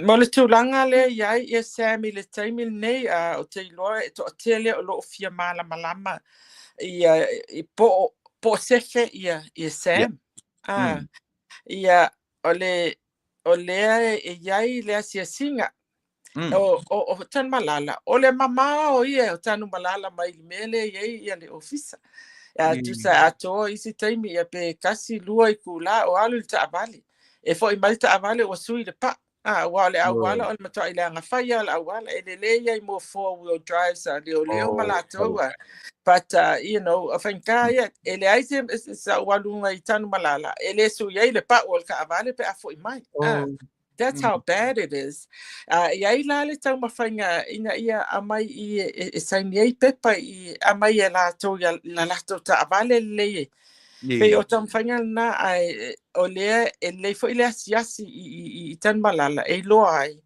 po okay ia le fo ia ele fionga fo ia ia la tali fo ia o te loa o le wa ia fo ile fo fuanga mata office mo se asiasinga a taiao ile ele fa ngofie le terminate o tasilo ia la yo o le ngisila o le keisi ia la fa kwa lo tunga ia le time fa ia ele fa ngofie sa moa le tamo fai e so ani ma fai ro to sinangalo ma fa cristiano e baba ai po okay kamal ngai you know I ko kongu le me o no foi ai wilia ia ole whaingatana o whai atua te tūlanga fo i lele i mau o mato mawaina o mau na o le momoli atu i le fionga whaamsinonga mawalunga ina ia whai aise sana whaiunga pe ole tūlanga na le iai ole whaafangta ole mamao ole me iai isi tama ia toi whaingatana na abane ile afo ia ile ko te sangi ai ia emotions ma sangi ai ia affidavits ai ta ma sangi anga ma fainga avange ia lewa o le mea fou le talu mai ia le ia tu singa na ai le faina we won't give up okay ia la ko back for you anga i o tan malala ai fo ia tal wai ona o le mea fou le wa le amaya ia Sami kai le famsinonga e sanga ia nga pepa mo langa kalosanga e te tala ia tua pa kalosanga le peyon e sanga ia nga pepa i luma o le stala le famsinonga mawalunga Faftai e tele na ua ni mea o fia malum la mai le tatu atu unasa. e taipela o le tusi lena ave le palemia ma le tusi lena ave le ombudsman office e le musitari te le ofat au meu bullets foi na e pe wa wai mai ai na avatu mo meu o lava o lo pispisi e toto na fisilingia faua o matua mo le foringa mai ele o iaise ele o iaise collection le lei o nei me fai ai e whamasinonga. Ia, o leo pe e avele mana o i matua e mai mo meo le saliva o mo meo toto o lava e fori me ua leilo loa. Ala lava la sau tanga i lau fionga tamate lo i ele vaanga lea. Ia, whai wale, ai ngā tūlanga lona winga. Ona fisilingia lea.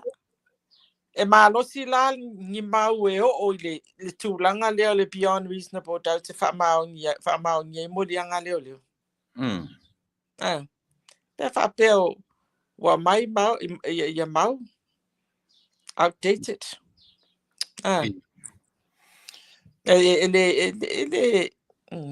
E pe e awhia ai ia le standard le ngā, le mawalunga tauna, no, ia le proof a leo. Una safa mole. Ele o iai ele I never came across I sofina ngalo whai na mo se tofu sota inga because o le involve le member of parliament. Iai se mafungfoi whai se tofu sota inga marikapeneta ma se discuss ai le mta pule whai na mo se soson. Leanga o le la whata usanga le lopo la tūlanga o iai. Ia, whawhetai lava. O I te wawa ai e le tūlanga lea le settlement, lea le deed of settlement, leanga whai e lawe a iai ia le conviction, tūla epa, ma lea lei le pule, and some other people. Sila fia. Lea langa whai le lako deed of settlement. Ia, e iai, from the point of view a ia te taua tangata. Ai se a ua whai e se ai la tau ia. Ai se a ua mawhai ai o ngā pui ia I la tau mai the conviction for contempt of court I le whamasinonga mawalunga leanga ko e pili le Court of Appeal upheld. A ngā whai lola I o lato maali leanga. Inga ia la bea iai la maua inga I whamao ngia ia. Kusa o koe whakakia ese le whai unga le whamasinonga. Okay.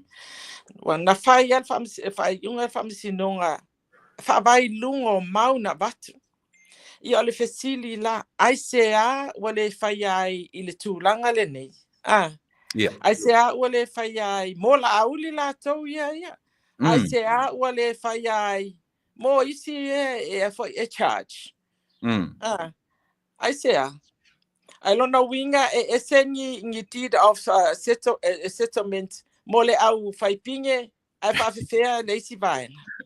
E le whetaui, it's ia ia. O whakau mai te I loo mai profession as a lawyer in New Zealand ma Samoa. I se tūlanga whaapea ua whai al au polkiki se awala. Ina ia sefe I lato. Ai whawhewhea ia istangata.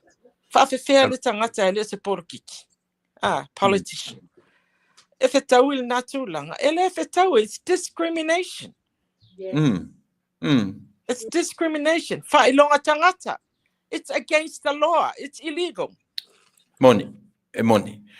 Ia, ona e whai whai alo whatu I lau whionga le tamantai pāle mia. Ao le environment au le mele tuturi loa. Ai lau whionga le tamantai loa ia. Mole. O le tūlanga lea pei o le lava na tatu whalongolongo ana nafi I le fono. Na fesili ngia ai se loto whamangalo la uli. Na mo moli awala le whamangalo I le sui lea na tua ia na lafi tua la uli I mea. E moni lana o me whapale mene. Ia o lauava ai mai le sila a le tamaitai loia, whaloia ia I mea. Sa tatau na maua se loto whamangalo o le tamatai pale mia a o le I whai atu ia la uli ua whaia oe pe whaiatia e to step down.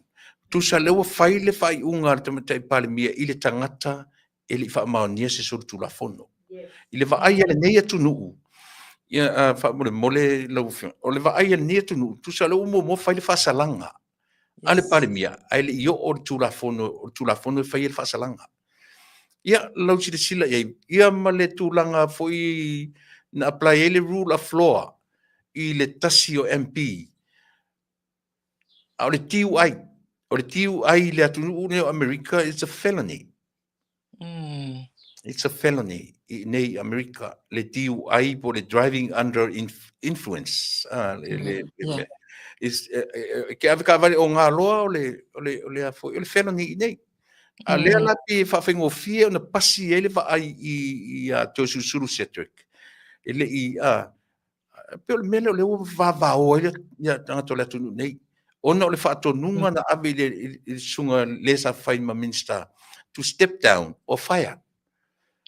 La sau sila vai faatulafono tusa le lau fai faasalaga le tamaitaʻi palemia ae leʻi avea i le faamasinoga e leʻi mai o le faamasinoga sa ua le faasalaga e lē faia se ia taʻilo iai lautuga taʻilo ia la sufinaga Ia faafetai lava o le tulaga na pe o faiʻuga le palemia ia faiʻugaga le palemia ai le o se faatonuga mai i lau vavaai i le tulafono e faapea ai pe o le constitution e faapea ai a faapea ua molia se mingsika po se suia faipule ia e tatau lava ona step down pe tatau lava ona faatulaʻi ese okay so ele a o leisi on the other hand e leisi tu o le faatonuga mai i le constitution le faavae o loo faapea mai e mamā lava le o loo ua molia a molia se tagata ni molianga e mamā lava ia okay e mamā lava ia so that's what we have here o le ia tatau a laauli i lalo o le faavae ma le faiʻuga a le palemia ele se faatonuga mai le faavae so which one is the higher o fea e maualuga o le ia tatau po le paua le paua ele o faatonuina mai i le faavae e faapea o le mea le tauna fai pe a faapea what you call molia ia se kapeneta pe molia se sui palemene so can you see my point o le ele faapea mai ia le tulafono faavae a faapea molia se sui o kapeneta e tatau i le palemia ona faatulaʻi ese okay e tatau ona step down ele o iai totonu o le tulafono faavae lea le tulafono pitosili na maualuga o constitution ia le constitution ele o iai ina a olo o iai totonu o le tulafono maualuga Samoa le faatonuga ma taupu silisili fai mai ai a faapea molia se tasi peila o laauli e mamā lava ia okay man ai i le tatou faalogologo atu ia i saunoaga le palemia faalaʻutele o laʻuga faalogologo atu iai en saunoaga e a foi ia e gakele o tuitiga le principal lea e mamā lava laauli latou ia malamalama mai manaia lea manino faafetai mo le faafoagaga le atunuu unasa i le vaega lea te lē si vaega le ua faamalamalamaina ai ia le tatou from 1 to 10 la sau silasila i le case o loo feagai ma le atalii i from 1 to 10 le tulaga not guilty o le ase tulaga o iai o te lē tau matemate e lē o saʻu matafaioi lenā o laʻu matafaioi o le fesoasoani i lo ia toʻalua i le puipuiina o a iā tatau a Sam e a foʻi a whapena fo'i ia loia ne fionga fo'i a lauli, ia whapena fo'i ma isi o loo a mōlia. Te tū lava ia loia whina wina le me tonu. Whina wina le a mea tonu sue po whea vai ai ia mau. Po whea ia mau o leo. Pe o le tūlanga nā le ngā luenga wha Defense Council. Po le tū o Mōlia. Ai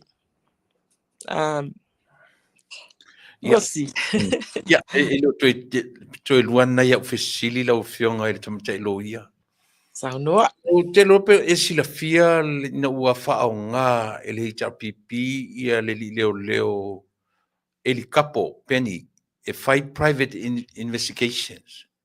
Lea na mafua ia ona Mōlia ia tamatai pale via malatu lea na mafua ia ona whai le meo le Harmony Agreement.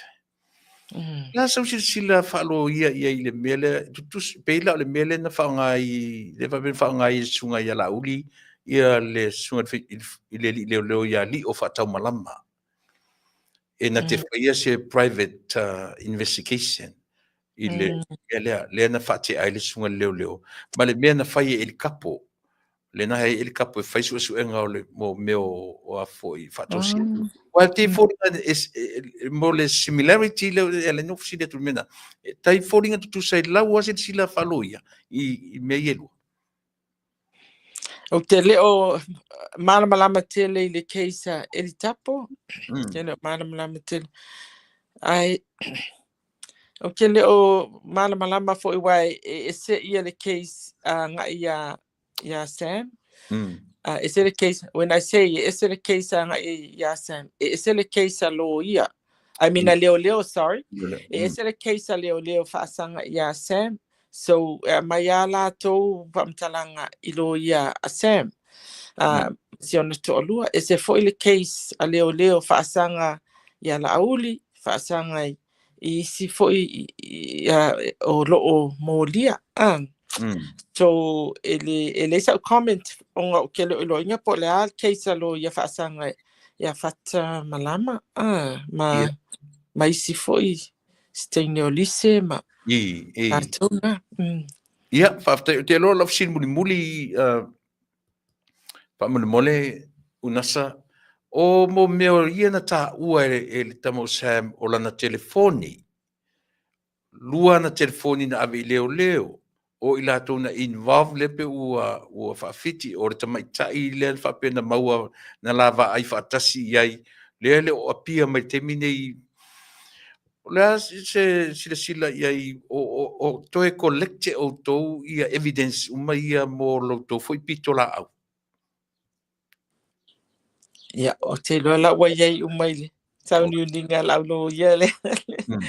Ai pe yo no whai atu o lo involvement o le ngangana. O le ngangana sa mua so o tilo so se tūlanga lava la I facts e ta tauno o fesili I le auto o lua lea I pe e le mawhai fo ina no tautala tele I le tūlanga o mau ma tūlanga whapena o leo te tautala uia I loo malamlama anga I le process ia matali fo I fesili ona o lea e nau mai le pa ia malmamalu le tunu e fia I loa le tūlanga o loo iai ia Sam ona o le maliu o tuau e le whapea o le case nga o le e confine I le whamatalanga Sam le e sua e le si whaipule whapea o le tau whaaleanga defamation no e le te o le case lengei e pe mata mai lava I le maliu o le tangata se maliu o le tangata ia nga fua le iai o react ese reaction sa kangaka e le whapea la nga o se whamatalanga Sam o ti ngā ai ma felt defamed ai lisi too no o le whamatalanga Sam e relate a ngai I le mea na wa ai ia e relate nga i le maliu o le tama i stamaititi leo tu au malitino. Pe o le tūlanga na fo i le e kilia i la ka ika baba ai. E le o se e le whaapea o se whamatalanga ma se mau a Sam o se mau ke ia whai e iai e le taunu unga e iai le mafua anga o langa mau e iai fo i la e le whaapea fo i o ngei wa o lau baba ai atu ma lau whaalongolongo atu whai mai ia leo e lei o molianga ne o molianga lava e confine ai le ia koe e koe tau no foi le palemia ia e confine ai ia molianga ne ia whapena foi le whai kaukule sa mo observa la tau ia kusa la whai mai o molianga whaasanga i mea tua ia ai kusa le ka mawhai la wawa ai atu they're trying e ka mawhai e awanga e alua ngai o relate ngai i le maliu ia e kaua e le ke involve uma ngai kangaka involve uma o le alo lo file kangaka o maliu male ainga o la ai fataltali mai po a fea ma wai se whamatalanga e winga si o lato walo Manei e moni le lei. It all relates back to the death of the young man.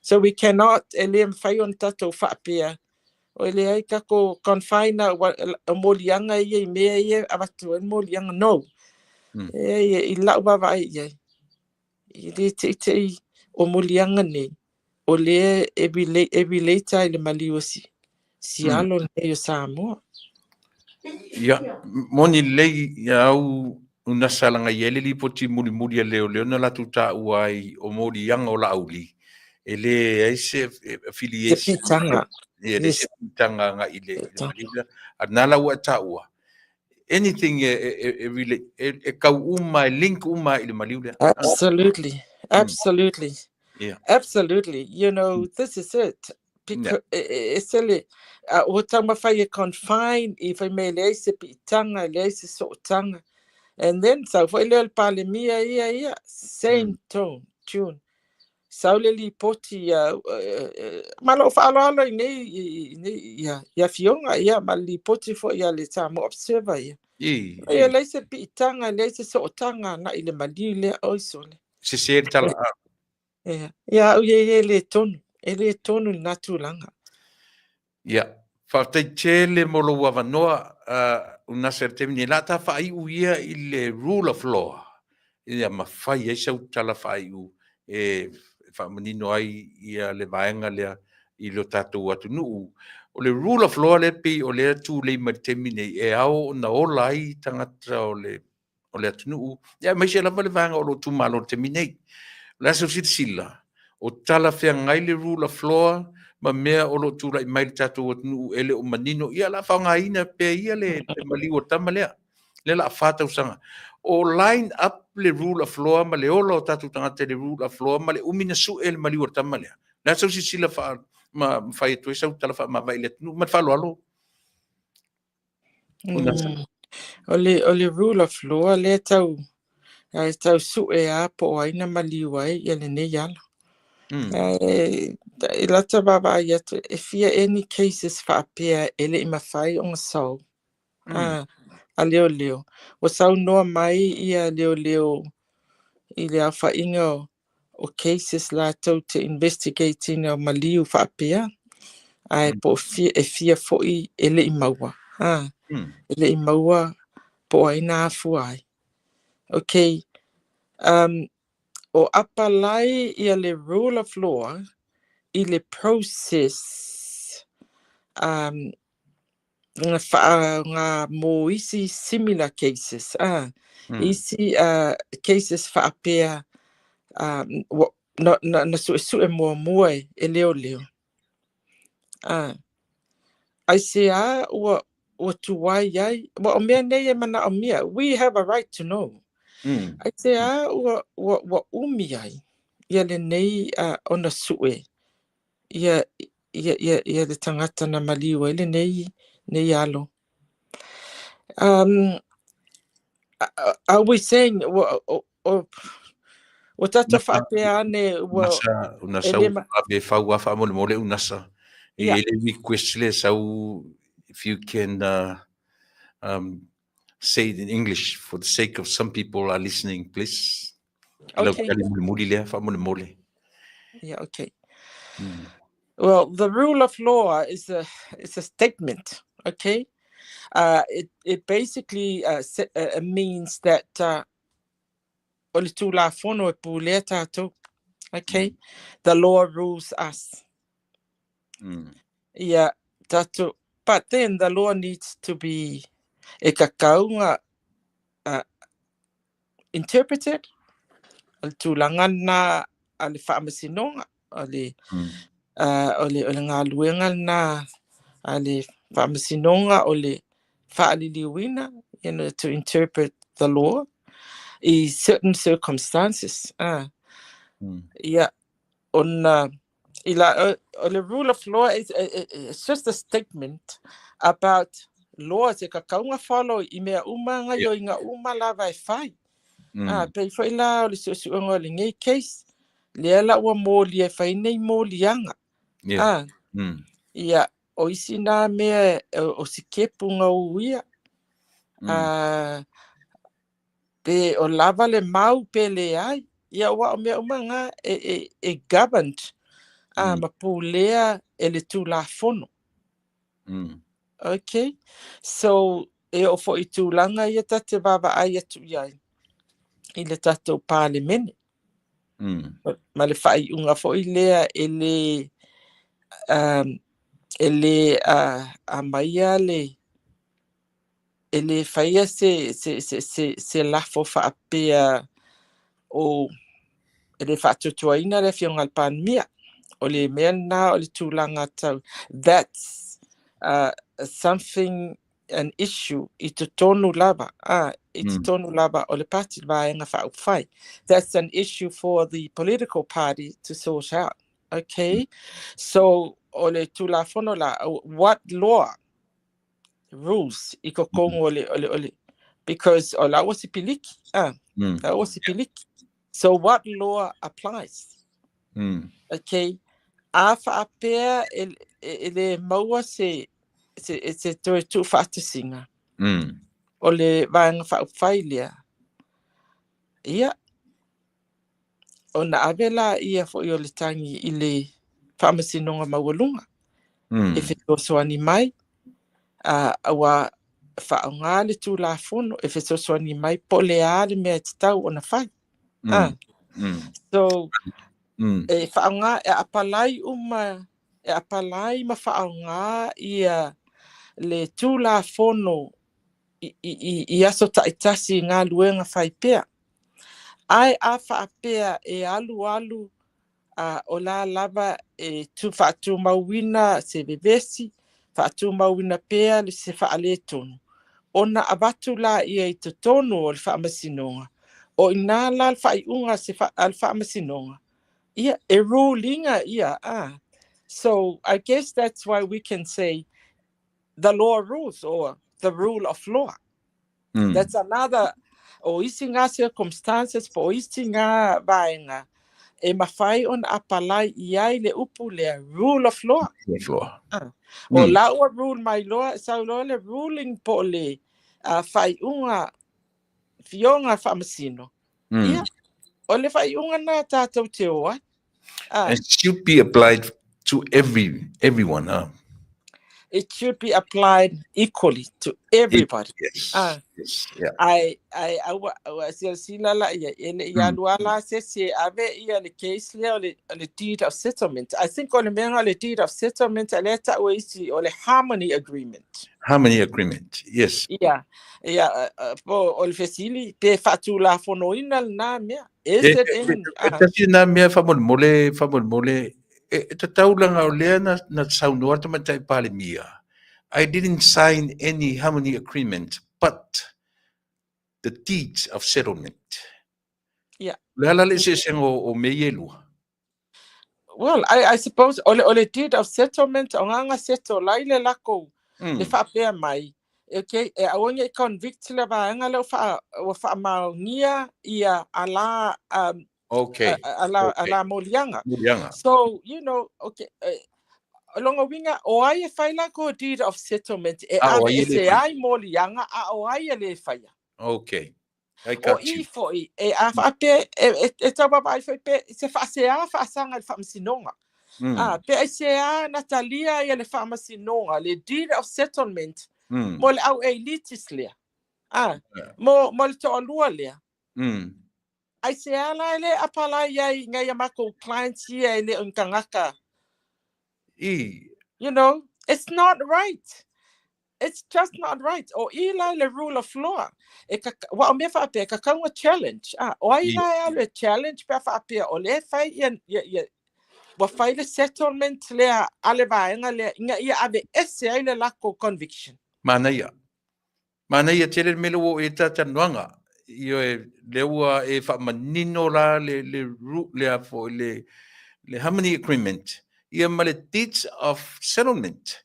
Leua manino o le la foringa mai le la fa uma ita por kala me fa mole e se ta wol me lo fa uma yelta lo fa yelta nanga a fai la o saini la to ia agreements fa pia.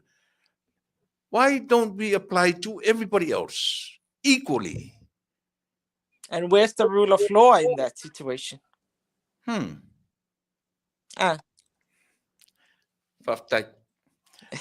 Thanks to you for raising these issues. Well,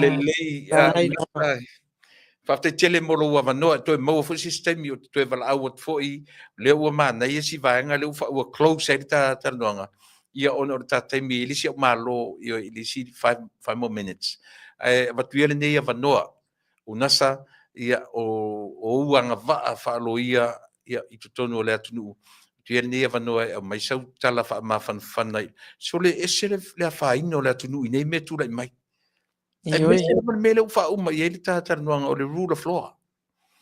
Yo tau ave o le la fe mai o ai la apply ye le rule of law o ai le apply ye. So that's hurts.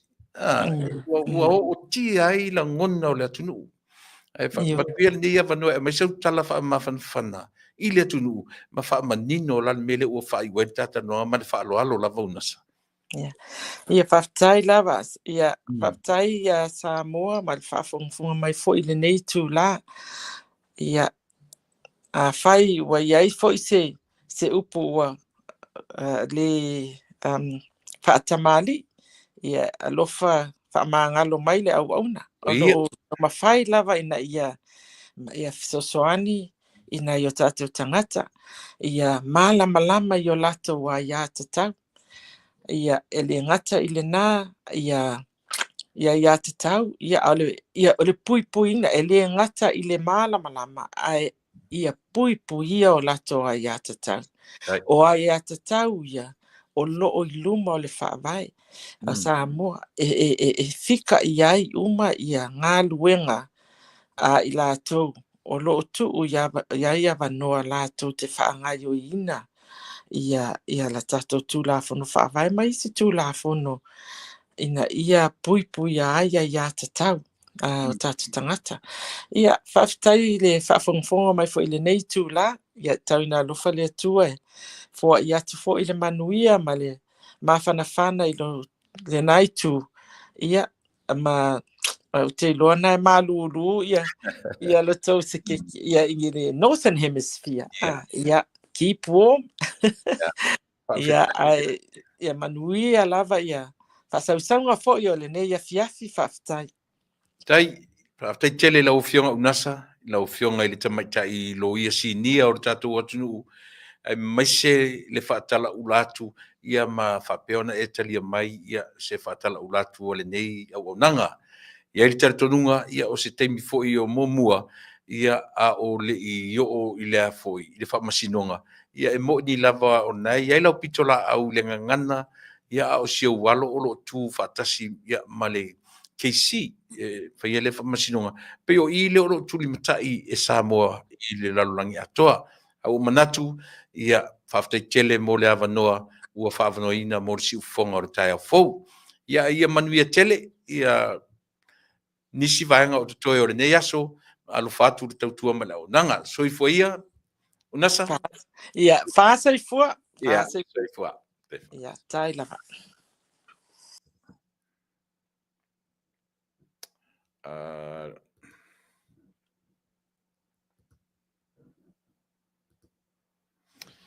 Ia, e manatu sa mo le ua tala fea ngai le leia le ua o mai Malaysia tatou malo. Le ua ia tu le ua te mai lunga ia le tatonunga. Mana ia nei mea matanuna ia, ma ia wha mala maina. Lea o tatou wawa ia tu le te leo le tau o le Harmony ma le Teacher of Settlement. Le wanga ia te matai lo ia. Tau te talano ati le. Leo o tanu mai ia le tō whai atu pai e whaua watu le tatou pokalame ili nei vaenga o le fiafi.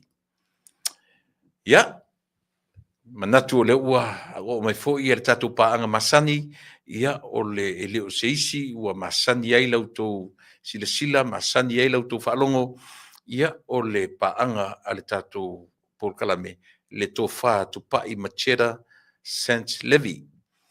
Ia, watu ia wanoa tu pai te whatarafa mai lo tātou atunu whafonga ia ma whasoro e futa por kala me peo na masani ai mai whalwalo.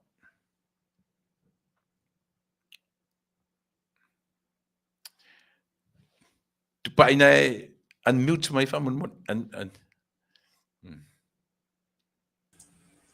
Sorry. Ia, talofa tu la epa. E whatalofa atu I lau whasausaunga sa mua le nei a fiafi. Ia whaaftai o tātou au lia mai le nei tū la. Wai I fui whi au ngā nuenga ia I mātou. Ia rush mai lo le whale o maua tāpou kalami. Ia whatalofa atu le mamalu. O whele tulu inga o le nei lalolangi o e maua mai e le nei au nanga. Ia mālo le soifua maua mālo le folau. Ia o le nātu le epa. Ia fia fo I whalongolongo atu le lua. Whasoa ma le uso ia unasa. Wa levana le toi mose mafutanga. Olo I nai New Zealand, olo I nai a te autou le fionga te meta ilo ia. E mana ia le ma pokala maua tasila le me tatitala nuafo iai. Le rule of law. Io e pio le rule of law. Lea la ua wha maania fu I le te meta ilo ia. Mea tatitala nua. I le paleni. I le paleni o le rule of law. Ia ma le mea lava lea o le deep settlement. Io e te loa tati tu e pa isi taimi o le ta noanga. Ia e whaftai o leua e whapai mai lo tātou atunu. Ia e whamanino ai, ia logo o mai, ia ma whaawau le vaenga o le tautua, ia e pei o na masani ai. Ea, lea se me tā ma telefono na nafi. O nise po e manatu i mo le tā por kalaminei. Ia, mana ia no wapela. Ia, ta amata mai le ngasi a malo o nafi, ia. Ei. Ei le mea o te fia tala noi po le asau ia o le afo isau va ai. Langa o le expectation le no la tuma uno te whalongonongo ia na nafi. Au te tari tonu foi tui te atu tusa le expectation na mato tero tangata. Io o le atu rotu sa o mai le mea ta ape. I tai ua le whapena. Ale alawa sau teiki ai le asua nafi. Tule pa le mea moni lava. Langa o ana nafi sa utai le ofisa ana nafi, ia. Ia. Te leo teimino o misia le amatanga no sa wele te rewind I tua ma te whanonglongo. Langona lava le whaanoa noa. Ia peona e sau noa. It wasn't what you expected. And it wasn't what the whole nations o tangata Samoa, it wasn't what they expected. In fact, it wasn't what to be expected. E lesi vaenga ne ese la tau fau masal. Sa tau fai mai. Ia, e pefa ona sau noa ia le sunga lauli al mali e toa. Ilanga press conference. Le sa tu ofisili tangata. Ana sau no manino lauli. Ele mfaina tali mai ia I tūlanga ia. Wa ole pule faitalia le nā whaiunga le fong fetalai. Mm. E le pule ai e le whai atu e ia. Mm. Ia e pei, i so langona ia, this is how I see it. Mm. Le o tātou wa ai atu whapea mai le fong fetalai o mata upu whaaloto i whale i le wāo o le wahenga o le pāti. Which is le whaina manino sau noa ngā lauli. E le eise mea o le ātatai atu ai te tonu o le palmeni. It has nothing to do with the parliament. O le mata upu tono loto I whale le wahenga wha upwhai. Le la sa tam whai e, man tofa sa e whain tangata wa sa I whapea, wa no fua le sunga lau le male tō, toina whai sana whai unga. Ai ono lo lava tō wha I le lauli. E whai ai, whai whetu tu na inga, tu lewa noa tu watu ia la tō, e o mai la tō te whonom whale, ia ai wilia, ele o le tūlanga nā le na iai wale o mai. Le la na whai e lola la tō whai unga te mun. So le la manino I la le processa le vaenga whai. Le la wa wati tono o le maota ai e sele tūlanga ia ta ilo.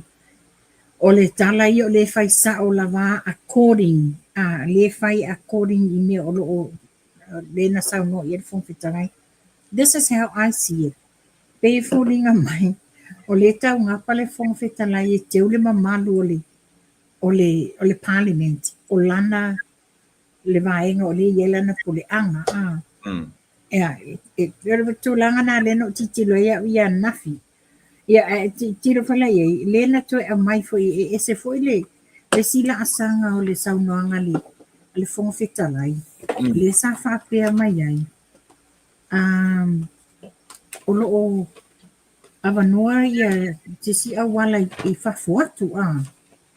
Pela o le nale te whisini ai. Le pe o le whaupunga le whape. E iai awala whatu la fono. E mawhai iai o na whaia I whafo atu o le palemeni. So, sa whiliu wa ele mawhau whau. So what does that mean? Ea, being, mai maupe ana whape tate so ta ita whasoa. Manua te whisiri sa o le fionga iau nasa a pino le loia. Na so manatu whai to tasi. A whai wa sau noa la whapea le whongwhitalai. E iai a wala whaale tū la fono e mawhai o na whaia I whafo atu o palemeni. Poninga mai la, he's insinuating that if they're not happy with the decision they will whaia whongwhitalai, they can take the case to court. No, it was sell what interpretation, but that's how I see it. Ioi. Wa fui ia tau te tilo malawa iai, ia lea ua o le mea mua sa utara noa na nafi la upor kalame o le tūlanga fule le tau mwhai o le whongwhitalai ia take care lana ia department. Ia manino o na lea pe e upu ia le vaenga o le whamasinonga, upu ia le vaenga a le kapineta. Ia pela le utam whai ia tūlanga e se lava ia tūlanga leila na ia foi department ia ta fatoru lea o pila si e tolu pe o na sa tau anga ile va ai nafi ai o le mea lava na utilo iai o ia lava na le hope o le vanga fa fai yes or no simple that langa lo ama ile tusi au le la na ia tali a ina na filtari ma na ia le solo mai ona tala na ia whaonga ina lo le so upo le peitai. O ina na amatelo na te i whaalongo tangata. Na ia whaonga ina lo le upo peitai. U maramlama lo le ia. O le ela le mele sau mulmuri. O te whiafsiri nia latu la epa. O te iro whailai e mai mua mai nisio I lātou le tāpo kalame. Going through the process.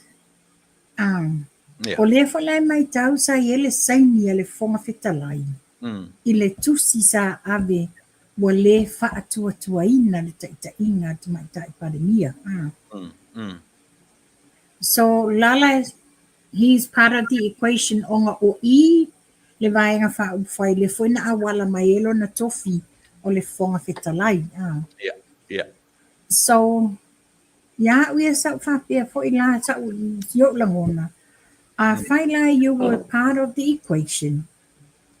And again, you're a lawyer by professional. E lo I e sa te tau na ave e sau whautuanga. Yeah. I le tūlanga e tau na whai. Ia, whaila ia te nofo mo tile, I lo ta wani lo ia. Yeah. We are the people, le tau te whanongolongo atu, abatu tātou langolango, le fo e tu ele mo papanga I tātou I whafo, na ia moa se file mua o sio tātou malo. Yeah. They went through the process, communications I tusi ma mea umane, o loo iai fo I la whaavae I ali, constitution, ale party. Yeah. So they met all the criterias o le lato constitution. Hence, ua whai e loa la le whai unga lea, ua terminate lato ia to ono. So o whapela being, o le whala iai lalo tu la whono o le Office of Whaipalota, 2019, po ai lava e switch, ma la fo I whapea mai le si vaenga tu la whono maisi vaenga. So le la bea ai le tutulina, so le all govern under the constitution. Ia e pe se ia e se le tūlanga wa tūla I mai. Ia o wala I o te whawhatai no whapea. A whaila o le tūlanga le nā. Ia tata wolo e whaise. Tata wolo e whaise snap election. Which is, that's exactly ngā mana na oile si tū. Ia e pangale. Pena o mau atua loa tata nonga ma unasa. Ile ese o wha matalanga au mai. Lea na a mai lungo le newspaper le observer. Ua malie ato toa le komisina o whainga palota. Ready at any time. Whether it's a snap election or a by-election or whatever. A o lea whamaunia. O lea sau.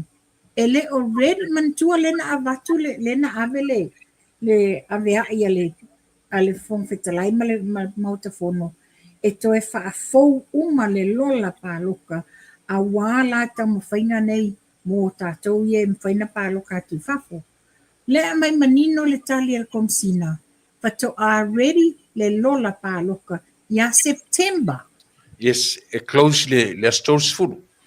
Yes. Yo sa o whalongolongo tupa I le interview ale li o le komsina. Tuia Felolo Stanley. No whalongo la alan telefoi nai le ready. Yeah. Le tai on ready au laua on the way ya le ready le kai mo se alanga lua me observer. O le o tau tino ready at any time.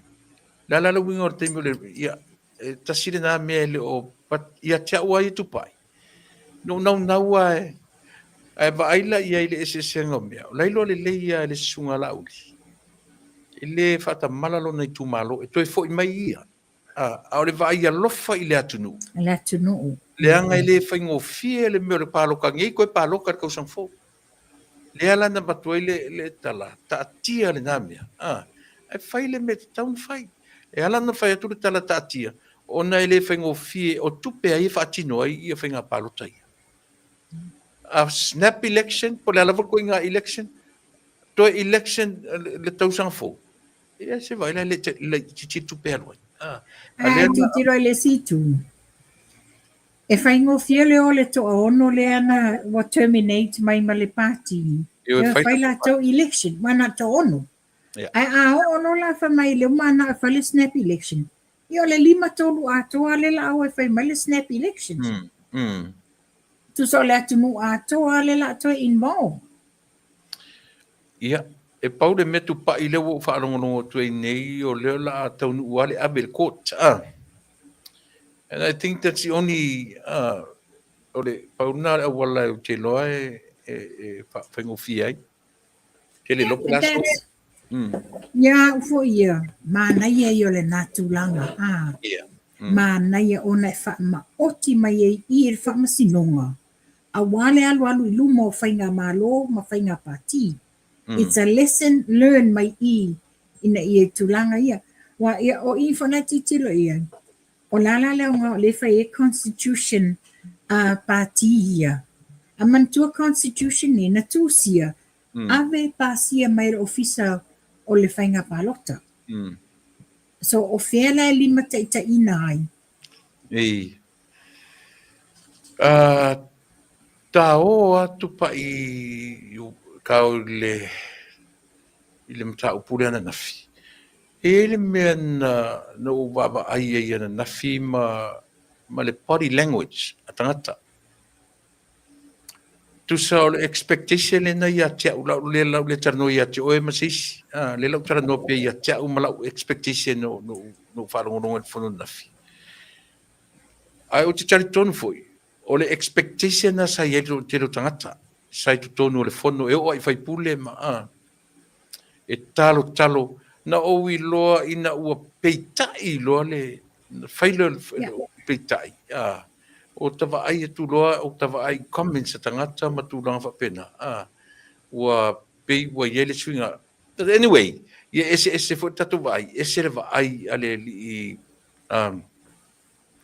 ala ta mai tu pa I le afoi.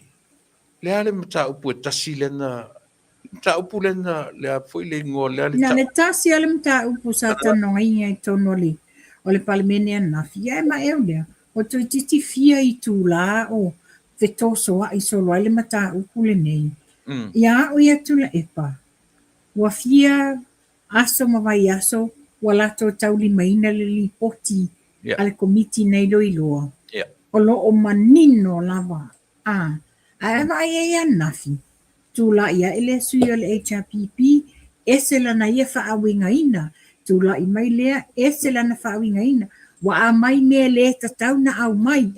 You know, it's just a tactic. This is how I see it. It was just a tactic, a dirty tactic. Dirty. That was used. It drag ai le mata upule nei. But instead of coming straight to the point, na me lana I wana to e maua.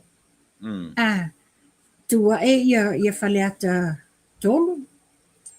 Papea mai. O lea wa mali poki a lo ia siri. E koe ho mta upule I tono le whamasinonga. I interpreted, this is me o te lo iai o te, ona le whalonglongo atu le a mai le manino le whai unga lo ia sili. E wha a maonia le awai e le wha a maonia false uma mea nei le mama ia lau le malitoa. How I interpret pea wha peo i eise footnote ale tamaitai lo ia sili. E I un inau o whamsinonga. Meaning, a whaila e le whai unga I tono palmini. Lauli has the right to take up a lawsuit against it because logo whamaonia defame. Ia, o toso whapautolo whai mai o ma o. Wale come straight to the point. Le ngā tonu mai tasi lea mea le lape leo o nei mea o vaenga whauwhai. Le ua whaitau ma vaenga I ale hita pipi lena te te ena nafi. Le ua latu loa. O sa ilinga na whai ma sa ilinga le fuanga ngana mai tama te ilo isili. Ua wha maonia le se o le li o le ana. Le aini wha maoninga o le tua inga. O le lava ua mumusu e saini eisia. O na o le va ai I la vea I le latu tangata. Me tonu ana lento lai mai. O le apaina leo ia tu inga mea. Ai au mai nei langa ngana mai lunga o le fono le atunu. Tatou fa o tangata na filifili mai le tumalo. O le li fola lena o se pulona. O le feifi au. O le feifi au. A leo na tena ngana I lava ia. A leo le saini. Ona o le va ai. A leo mai masu e suenga. Ale komiti. E o alo ye sili lo ona tari ina e le aise whamani. Tata whaanongo le saunoanga le taifono. Ia. Na lato iloa. Lena ave le tua inga ave se ia mata lena tari sa te taifono. E le whapea na ave le vai aso lea ia tusi ale vaenga le fas le tono komiti. e whatoa abatu nei tau tusi, na abatu whaatasi uma tau tusi, tu tusa uma mea sa tau whaitawina. A le whapea mai foi, sa ilo ino i foi tono komiti, ia moli mau ma mea uma nena mai, e le whaamaunia. And apparently, they all agree to it. Na malilie uma iai e sao e le whaamaunia moli mau nei. Ai o mai le taimi wati tauna saini le li poti ma abe tono palmini. Wa mumuswe saini. Wa mumuswe saini ono le a. Sa yele manatu whape wha le anga ina le.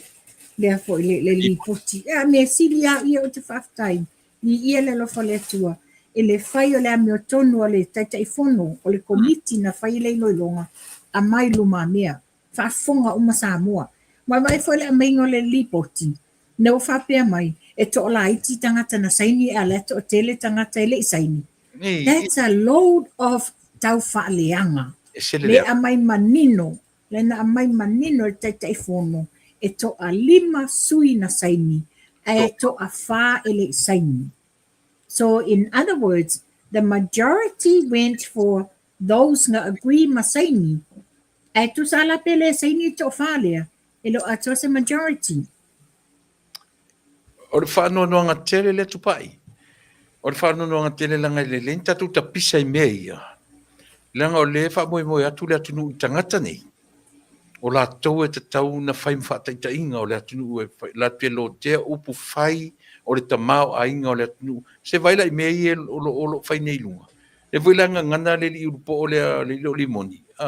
Me mea ia le raita la tau e filifili le me pe saini pe le saini. A o le mta upu lana nafi. E ai ma se o meo sa ilinga. Ave umai whaasise le latu. A lela lau me lango le latu saini ina I whaaleanga ina lipoti. Ia la vea I le latu tangata. O e matala wa tala tu leipa. O au ina ua tu lai le tamaita I pale mia ma whaila na mau. Na langona I haulo uwita. That's sad. The reason why ese le levana toso whapautolo ma whaile tau whaaleanga na accusations o nei moli mau and all this. Ale whaila wa levan sa whaita mai tai pale mia, le e whailanga ia li poti. So why didn't she lamina le interject longa ia from the beginning to save all the hassles ma le telo tau tala ma le alu lapisi. Sa oe lo le tala ale aki epikopo rubbish. Tele le alope. Le ta pisa tu le mele tu pai. Ai o at the end of le aso. Ai sau e male ungani tu sale na ungani ungani fia. E ungani le tangata ua whaamaunia lana se le dio le safata. Ale O te whaamo ia lau sau noanga ngā tula epa. E rua ungani e whatu e hafoi, e whamangalo. Whamangalo. E se sole. O lau whesiri la tula epa le la tu sau atu. Ia. A whai wa sau no whapera te mai tai pale mia, knowing o le wa whaamao nia, le pepelo, tau whaleanga, tau whaiwhai. O whaupunga. Ai mai se le wa watu tono le malo le mautafono. Le wa whaamao nia. Le la wa whaamao nia le se. A o le wa toe tau mawhai le te mai tai pale mia. E au ngani ia la auli o mangi toa. E alo na tō whaamangalo. Ai se a o lau whesiri la. E mawhai lana au ngani whape te mai tai pale mia. Po le a lunga o molianga o la auli. E tau sanga whape whaamangalo. Mana ia si mele matanu I ma unasa. Wana fsil sawa iai. I le tūlanga le pole. Sa, leo whaila na whai unga ia laudi. Ele I whaia mai se tala whamasinonga. O lea lau whesiri ia laudi. A mai se whamangalo, le hasun whingalo e whamangalo le ana. La I le mele na whai ia laudi. La na yeso na whinangalo e whamangalo. Pei o leo te lenga o mea ia. Pei o te tau I ele tiro mai. So le ai.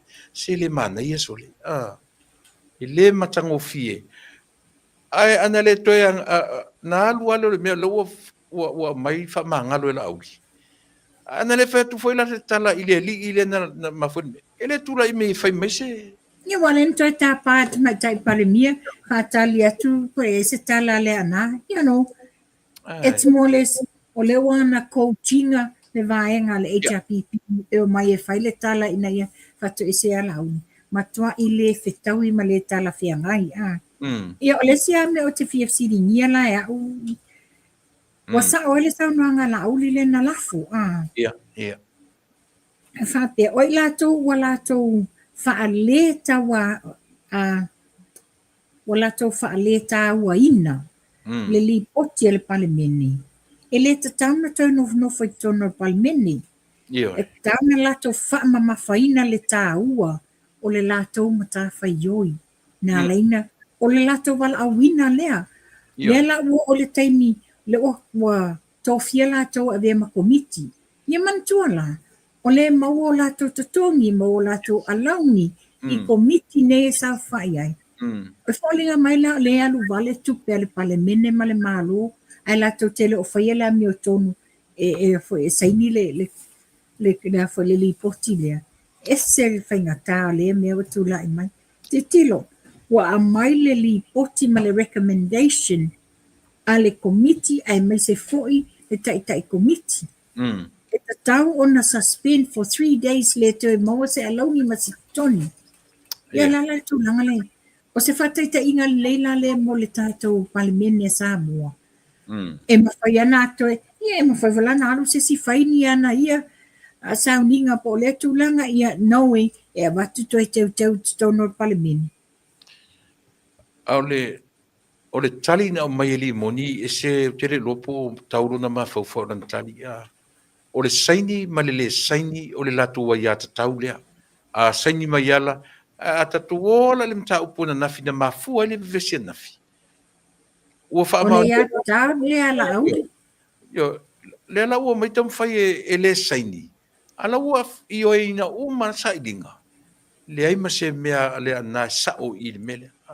O le ia tatau la le family moni. O le ia tatau le ala tu saini po le saini. Tingana mai famanianga o le alofanga e o le alofanga le mele na fai pele winga le la utala tu la epa le winga le la utala o nga watele le la pisi e sau i fofongo i lato ona o le uminta o fiofi te mai tai pade mia wa levana taunga stamp tu sa o le lunga ia ma fai le fami ale wa tu wa toso fa pautolo wa mai ele telo la pisi ma le mele manuia. In other words, ila tatua ila ta wati tilo. Tu sa la wa alau tanga te mai sasa melea. Le wa na avea le wa alau te mai pale mia. Ai misale tu la foi. Ila sa pipi. Tu le wa alau te mai le mele ia mai tanga ia matua sasa la uli io. Mantua o te mantua ila ia tu la epa. Le li poti foi le na fai le tono palmene pa inga le tarwai lena u lea ilo le loto la uli tu la in savadi. Ina ua lau mai fo lipoti. Wa lea mai sa o tu lango lipoti. Ia wa tu la i fo lea sasa mai le pitu. This is exactly what happened yesterday. Yeah. Mea tonu ale lena tupu. Mela le ia le tusi ela moti. Ina ua fai e tu la ilo te mai tai palemia. O ia na whaamaonia o le moni e mama lauli. So why did you allow this to happen? Why? Certainly lauli doesn't need any of this garbage. Le manaonia, tele maftianga no iai. Ai toi whaapopo atu foi. O whela o iai, lala mena laina tatalo. E manaonia le loto whaamangalo lauli whaamangalo le ana. E se leanga, tu sa le ia le ala winga tu le e potangata le memo mua. Ma le futu e fai ngela le mea. Wa tele tala tangata. Wa tele tala. Ala innocent le. Ina nofo le. Nofo le le ana le fet nila tu no fe se tala. Se manu e umai. Pe o lota ita foi na maftianga nafia. No whapea ai e tula i whanere ta mai tai palemia ai pe e te tusa langa mau ma mau ala waangai. A le o tula I fo ia o na wha manino ma wha pia mai o le tau wha vawe whai tau. O, wha mai ia le aki epikapo rubbish. Wa lewa na ia o tau le li poti wa tau iloa. Sa ta tau ala ina ua tasi lua ni tangata o tula ima tele la pisi e masua mai. Sa tau lona tula e le ngā tanga I tai pale mia. Wha ta ofinu ta upu. Vai. O le ripoti len tano ina nafi. Tasia umaro fono nafi. O le ripoti e involve el auli. Ripoti en fata mo e na nei. A sila e le fono na nei. Oka. Na le watua pasi. Watu pasi. Ya. O I tau te tilo ai Samoa. I mea le manuia o lo tūra I mai tu tonu o le pāle mene o le tato o nu. Ioe. Na, ua solo ta le fia mata I fono. Ua whaingo fia me, e o foi na le wanga I le hecha pipi. Ua pena na mai ia na whawhoringa u pasia. Ua ioeina. Alam ta upo tasia nafi. O le involvement o la auli I ta upo nafi. Whawhaing tai. Vai ese le leang o le. Ai e tatu tanga I ei. O le ngaha ui atu la epa. O le mana ia fo. Le wata whaso ta o langona le fia tātou le ntato wā ai ai. O le mea sine foi. O le whaafofonga uma Samoa. O le loma al palo te tele. Yes. Ina ia whaafofonga Samoa. Tele mea le manuia. Ia mai lo ai la suyo I tu malo taitasi. Ele tele o le la pisi le sa la ua nafi. Ole ele to tausu e se me to fo I mamar to fo me la vangai lango le ye le lato ole a fo I me lo sa le fa fi jaudi le lan fa fi jaudi le ta mo mi se vanga solving ole mali ole mali wor kama kiki le le o tatu lo allo fi me mana na vanga tarnoina le mali le allo tu le epa mana na vanga e tarnoina le mela sa moa auto fa fonfonga pa wa leo vaenga la tu te pa I mai loa I le tausan fo o kero malmele le mali Ele ngā atu la epa. Lewa manino lava. Na ave le tusi o mātua o tu au. Ele te maita I pale mia. e o Ma matemne minsta uma o le kapineta. A whaapea foi le ombudsman. yes Le ofisa o surufa inga. it's over in O here whea loi ai. It's over a year. E a tōtau sanga ia whipuali masina fōu. O le fesiri la. Lena fesiri ngia isi au tu stala wha vasi ma la tō fesiri. O le ale mea le ina tutuli a pua la auli le maliwa tamititi lea. Of course e tutuli la auli one e tau iai la auli lua. O ia le minsta lena kopi atu le tusi o le au ngani o mātua lo o fia maua se la veai. They need to find le tangata na maliwa le la alu and put a closure to that chapter o le lato wolanga. o le whanonga sili le na no whanongolongo na file interview ai fo I ala utamata ia to lua ma komisin o leo fa perfecili me tai o ia le tu stala fa perfecili ma ku kan ngonga ti mala fa me la e a foi o le po le almo le ternoina ia lana e sao fa ngor facili e sao ia se tangi ala ulima a o la tone ternoina mo I te mi fa va to tangi ala ulima ma le fa tu o va ele o ka ese a faina o le atunu I nei whainga whape nei. A whameila le tala le komisina. Io e sao. Ao lea o lo lenta uaila I e leo le komisina. O le lau te ngaru lue ma le leo mai New Zealand. Ma le leo, meaning e tasi leo. E leo e singular le tala na whaonga. A o le fisiri tele a tupa I le mta upulea. O le lua, pe uma o le lua tolu. Na avele tangi whai ingo lua tolu. A o le vaenga le no fisi sa o ia ia unasa. Me unasa le ai. Me ko ngwana ka o mo du marka va so fangua e mu le ko so fangua. O tangi a na tali la ale komisina nafi. E challenge sa I linga ono upu. O upu la I tu tonu. Ale mo mau o matangata I le ai videos.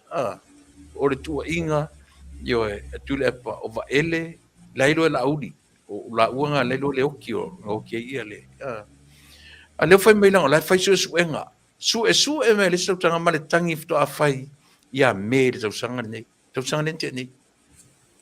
O tūlanga nei e tula e pe se whanau noa ona o lena manino na mua avele tangi mana tua foi ona o tūlanga la le o tula e palava ma limoni lena a ver whasalau ngai lunga le teo ma whapea mai o lena tala no atu komsina whapea o atu ia ele tina ia tu pola mati mai vasa whapea o lona to o lua lena maliwaia ili tamaititi wa mama ilana whanau. Tu so o tala i ele wa whailunga le tiole o stadia. Pela o ina aiwa iei nisio o ni tau a inga o le li whaipule iawa ele wa sa iei male fia le tina ia tu pola. E whate iei la tina ona ele iei se la tala noanga male komisina ele iyo o fo iai. Ia o lela nei wan tam whaile tina e o iai. Ai latu tina e whape e ifo tangata na servinga ia. E luas futasi aso e whaatadi ai o whia iai. Ia lewa o malusu tasi aso. Ai ole nei la fia se lau aso. Ale nei la vele iai se tau ni unga le lei. Ia. O tele o le fono na nei tupai. O le fono na nei no uloa ai e iai tu langa o lo tu le mai.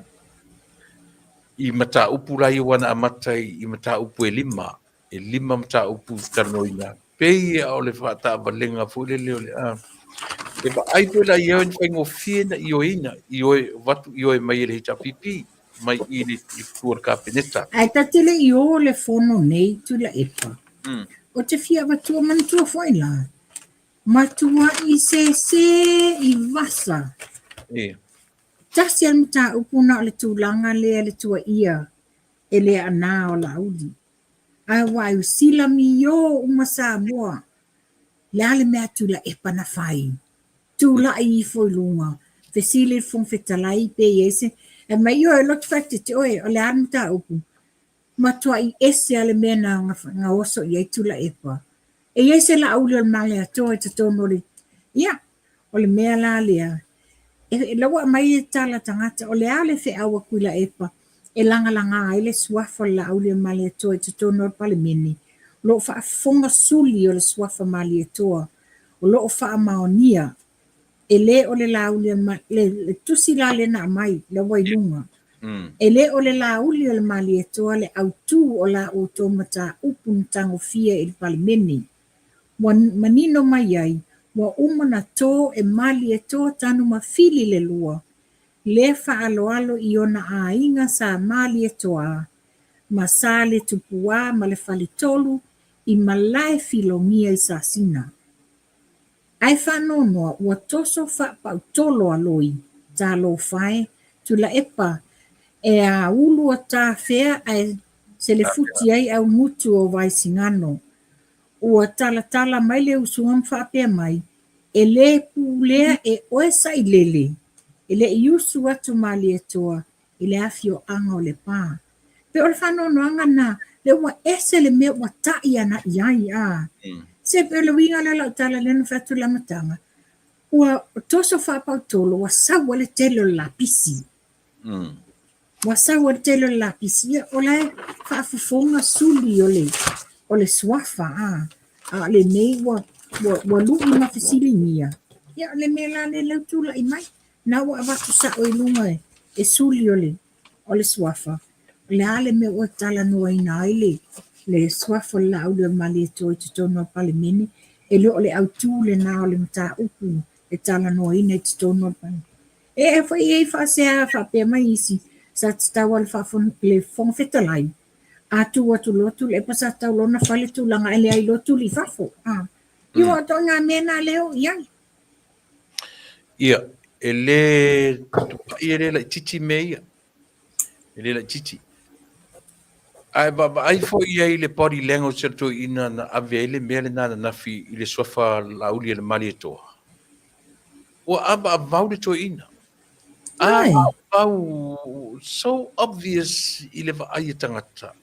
E ele mele ina to ina. Te le oloa. Pola tonu le mea le e tuli loa i le to ina le tangata. Lea sui o le palemene. Le ona whaanga ina le lauli ale mali e toa. O ava vau ana nafi ma ua whai, o tau ma i le atunu. Must be something else. E tasi Ia, ala, ai wa fia mali e to sto ina. langa, no fola ia il fong fitalai ma le upu fo le fa moe ai. Ina ne i te ila fa pesa o, yo, e le se meta o se tuila e pa se mali e toa. Yo, na o le tuila e pa fia mali e toa. Ai le se meta o se tuila e pa mali e toa. Il molo si le fia. Ato le i lau po kalame ana po le no me se tuai. Yo, o fai mai lau message le fia mai ia o le tampai fo ia o fa mo ia tuto ina yo. Ia mo ia le tala le fai atu tu pa ia. O le mea la fa no ai.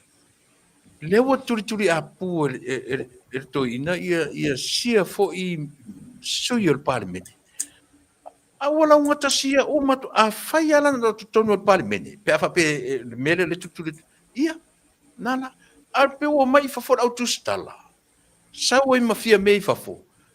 Le o le ka o fu le ngoa o le lauri le mali toa.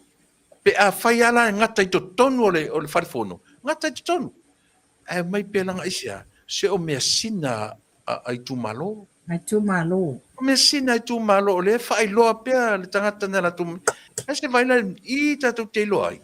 Ele o sa o ma fau tangata I melea. E o foi le lile o tipi au tanga vaia.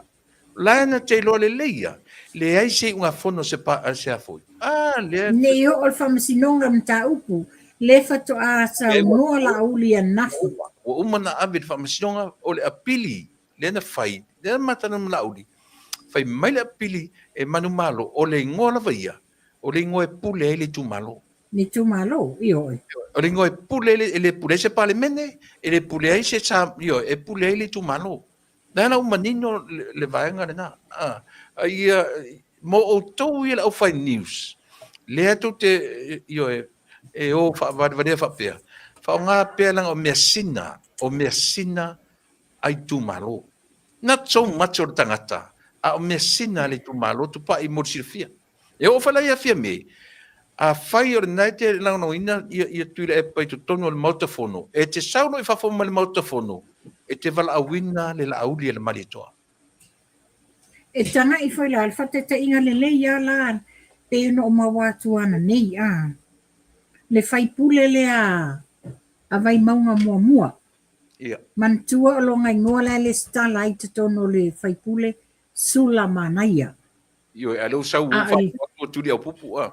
Ia, na wawala aulon tu au pupu. Ia, le mas senga. Ele I le stala inga longa matai. Lena sawa I te tono o palmeni. Ele tu au pupu. Rai o le sula manaia. Ale no whalonga tu ne wawala au wa tau le tuli au pupu. O whela I ele ami o tono o nei mea. E o atu e whaile whaafolinga I luma le whaafonga Samoa. Ia.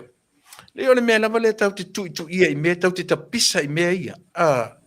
I tupai. Tau te tapisa I mea langa I le whape olo tangata ni parimene. Na sili atu le lato I loa, nai loa tangata, na tu ua lato I tono parimene la. Le mea ling tatu tapisa I mea ia.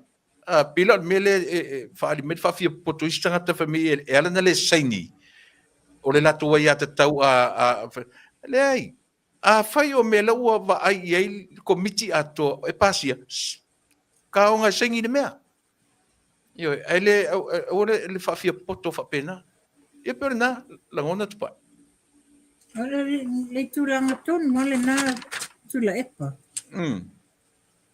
Ia o le sia me pena tata noi na le fatu. Le tali le ale fon fetalai.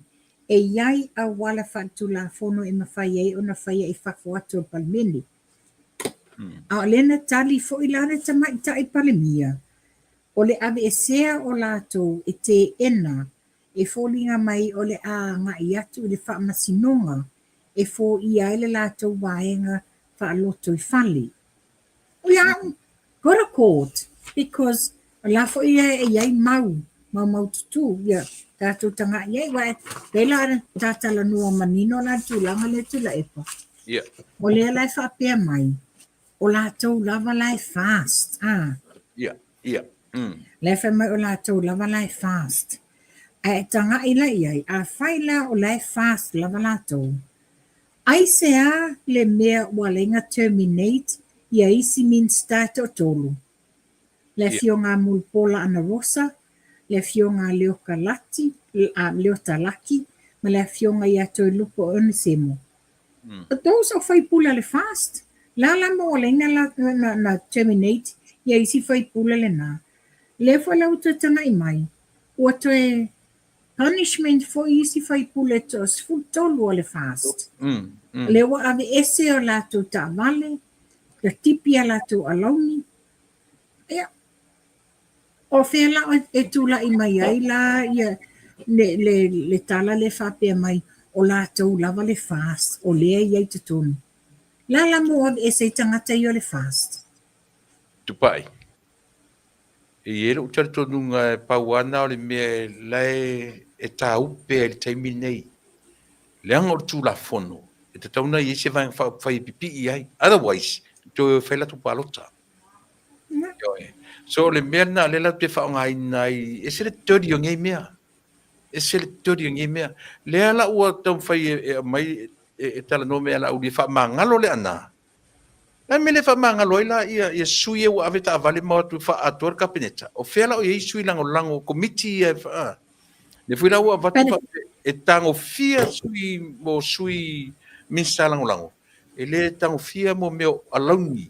O alauni o tangata ne ele totongi si o mo alauni o committee. E amane o fe o lalo te fisiringi ai lai ia le ami o tonu fo ila le fong fetalai tu lo o le fisidi o le fia malama o nga o komiti nei e lin komiti nga tofi e tamaitai palemia o komiti nei o komiti nga tofi e le fong fetalai le iai fo le sui fong fetalai le fai mataitai fono isi komiti le ala le me ua la apa tua ile malo si anga o tamaitai palemia that is very very dirty.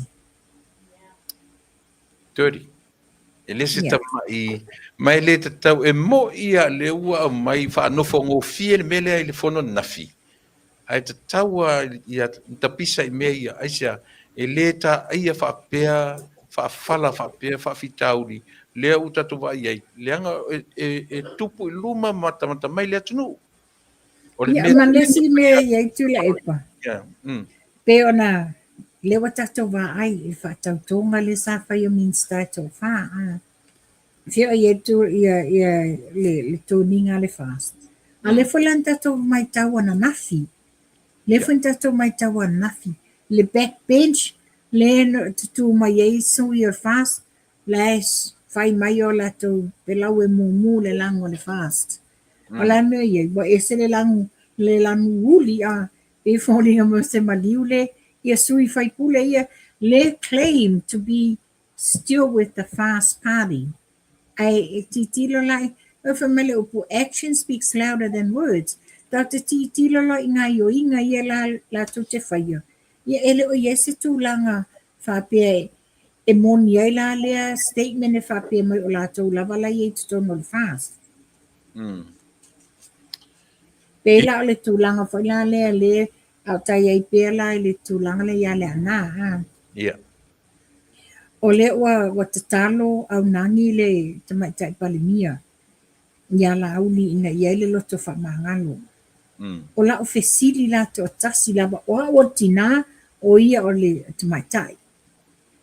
Sa iai so na langona e na te fesili nia o ia se loto whamangalo e na te le I whai alan whai unga tuli la auli.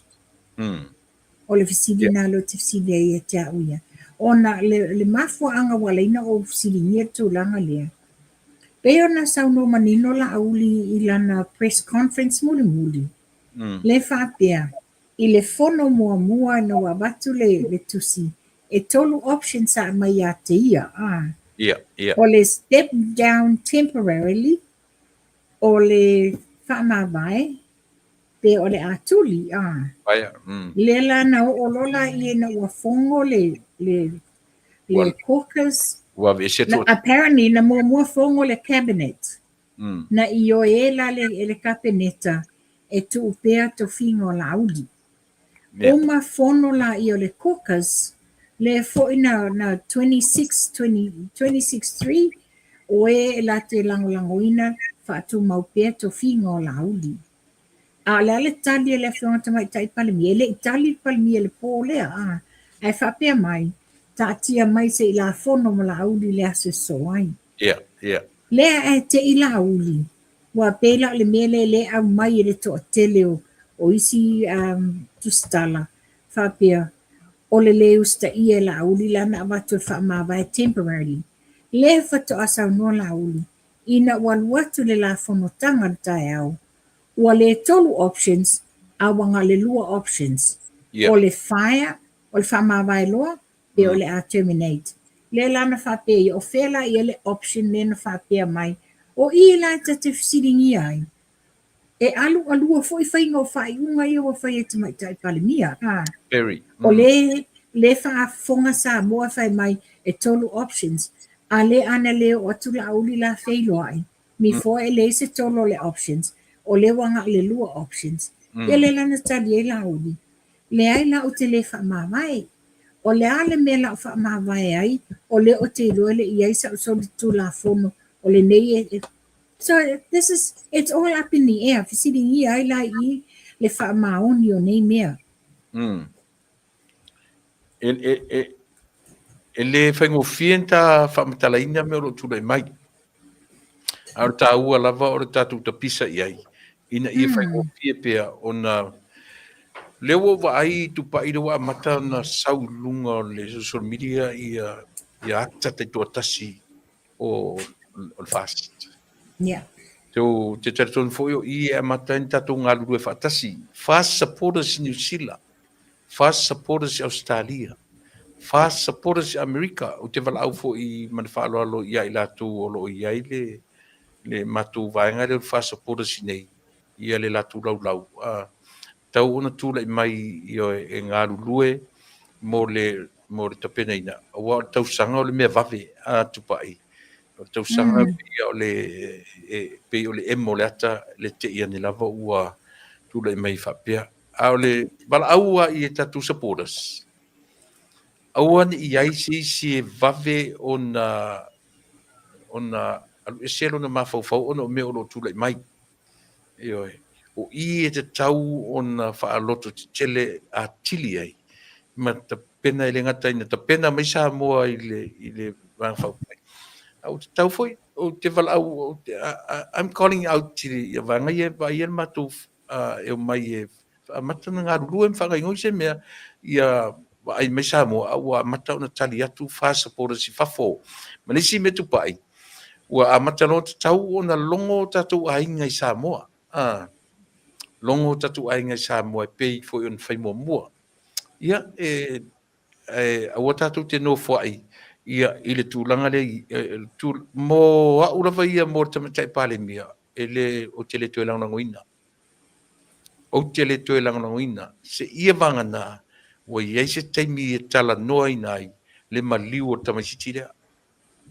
Ia e tau manino tua fai tula epa pe fai tapo kalame mua. Mai le amatanga ina ua tula i mai. O le peo la ngona ti ngale le ia te au taimi nei ona lae te silafia.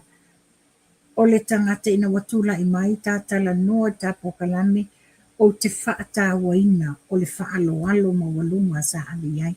Ai pei e le whapea o sa i launi tala leanga le fionga te mai taipalemia. E na o whaaleo le langona mawhatia le langona tinga, o ia sa avi e le whaaloalo ma walunga, sa wha me melo iai, a le ua tūla i mai nei mau whaafita uli. Ia pe ona saunoa se tasi o tusitala. Mm. O ia o le tamaʻitaʻi, o ia o le taʻitaʻi o le atunuu, o ia o le pae ma le auli, le a se tofā e toe liuliu fālē na tāupu. E lē manaʻo ai. Ia o lea lae lagona i le whanoanoa. Ia o whē le mea o le nei tau mawhai atu i tūwhia o le laolani o lo i aiso Samoa. E whaamātila le ina ia amana ia le tūpā o tamaʻitaʻi pei fo le tūlanga wa iela na fionga. Ia e se whanoanoa nei mea o tūlai mai a. Au te langona lava e au ia. E lo o mātila pea le lango o le toa tele o le mamalu le atunu i whainga malo. Tanga ai. Ia au fo ia pe no ta whasoana po. Tūlanga le watula i mai le ta tianga o le mta upua nafi.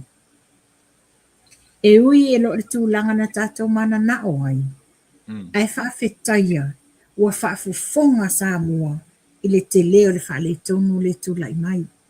I le whaatasinga inga fo le tamali ianga o le sunga lau le mali e toi tono le mautafono o lo o whaafufonga Samoa. O whio ia le umina toso whaapautolo ai e mo ea e mamā o ia a o le nei wa tele i talama. E whaafetaila le whaafufonga Samoa o i fo i. E whai e le whaamasinonga le toa tele o le mamalo le atunuu. Wa tele talama mea whaaleanga inai o ia. Lea, uma le case tolu se lau limas fulmolianga mamā o ia. Lea foi wa whai nei, ia pe ona tato vai umai, toi titi ngau le pātua se tulou o si tamaʻitaʻi le official fono. Ele tasi i inga o pusa o evidence ali nei ali inga i o posini. Ia lal me lau tūlai mai.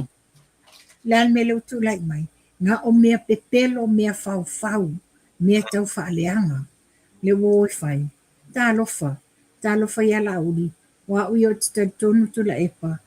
O ani manuanga mani langona manti ngā. E le sunga lauri ma le toana nafi. O le tangata ua whale le atuolo na loto. Wai le na pūlelo na loto o watu. Wona tali ia le te talo te maitai pale mia. Ina ia wha maangalo le ana. Peo le mea matautia na nafi tātara noa pe iei tāta pisa I mea ia. O leu au maile li poti. E mamala auli. Au le lava a lau ele whongwhitalai. Ia tangata nei na le tangau ia malafo mai. Leo e lau sāta tauna mai lo li poti. Tasi lua ni sui. Lava. Tasi lua lava. A o telefoi pe tolu. Ia ua alau alua ia ana ua le au le mama tangata lea. Le ala la winga o meu toe whelafulafua ia toe avi ai. Kau ki kalangoa I mea ia malama. Ole amia tonu, le tau te wā ai uma iai. Ai se longa ta mai titele ia o ngai le lo tusi le ingoa. E le lo whakasenga le tūna le sa. E whaseina lau tala. E o ta mai titele I mausurunga I e. Malama le mea la. E oi. Manino le leia I mea la. Ai ba ai e mo mea leanga. So le tinga ai le to mawhau. E tinga ai le mawhau. E aura whapeo la tō whaipule. O te panemene. Wa kule le o la kungu o ka kongu ana konunga I o. O le atunu untu ua o tō nunga ina. Whai ma wa ai mai voters. Whai ma tilo mai tapo inga Samoa. Ai le whai le whau whapenga. O le sila whate te inga le leila le mea le o le tūwhau. Le awo whai ngai o tūwhau. Le na tūla I whai le whaipule o vai maunga lua. Le na li whaloa ia wa se ai la le lana ia talama whapea wa tatauna whai se ai inga po tūla fono. Ina ia tātou nei whafo.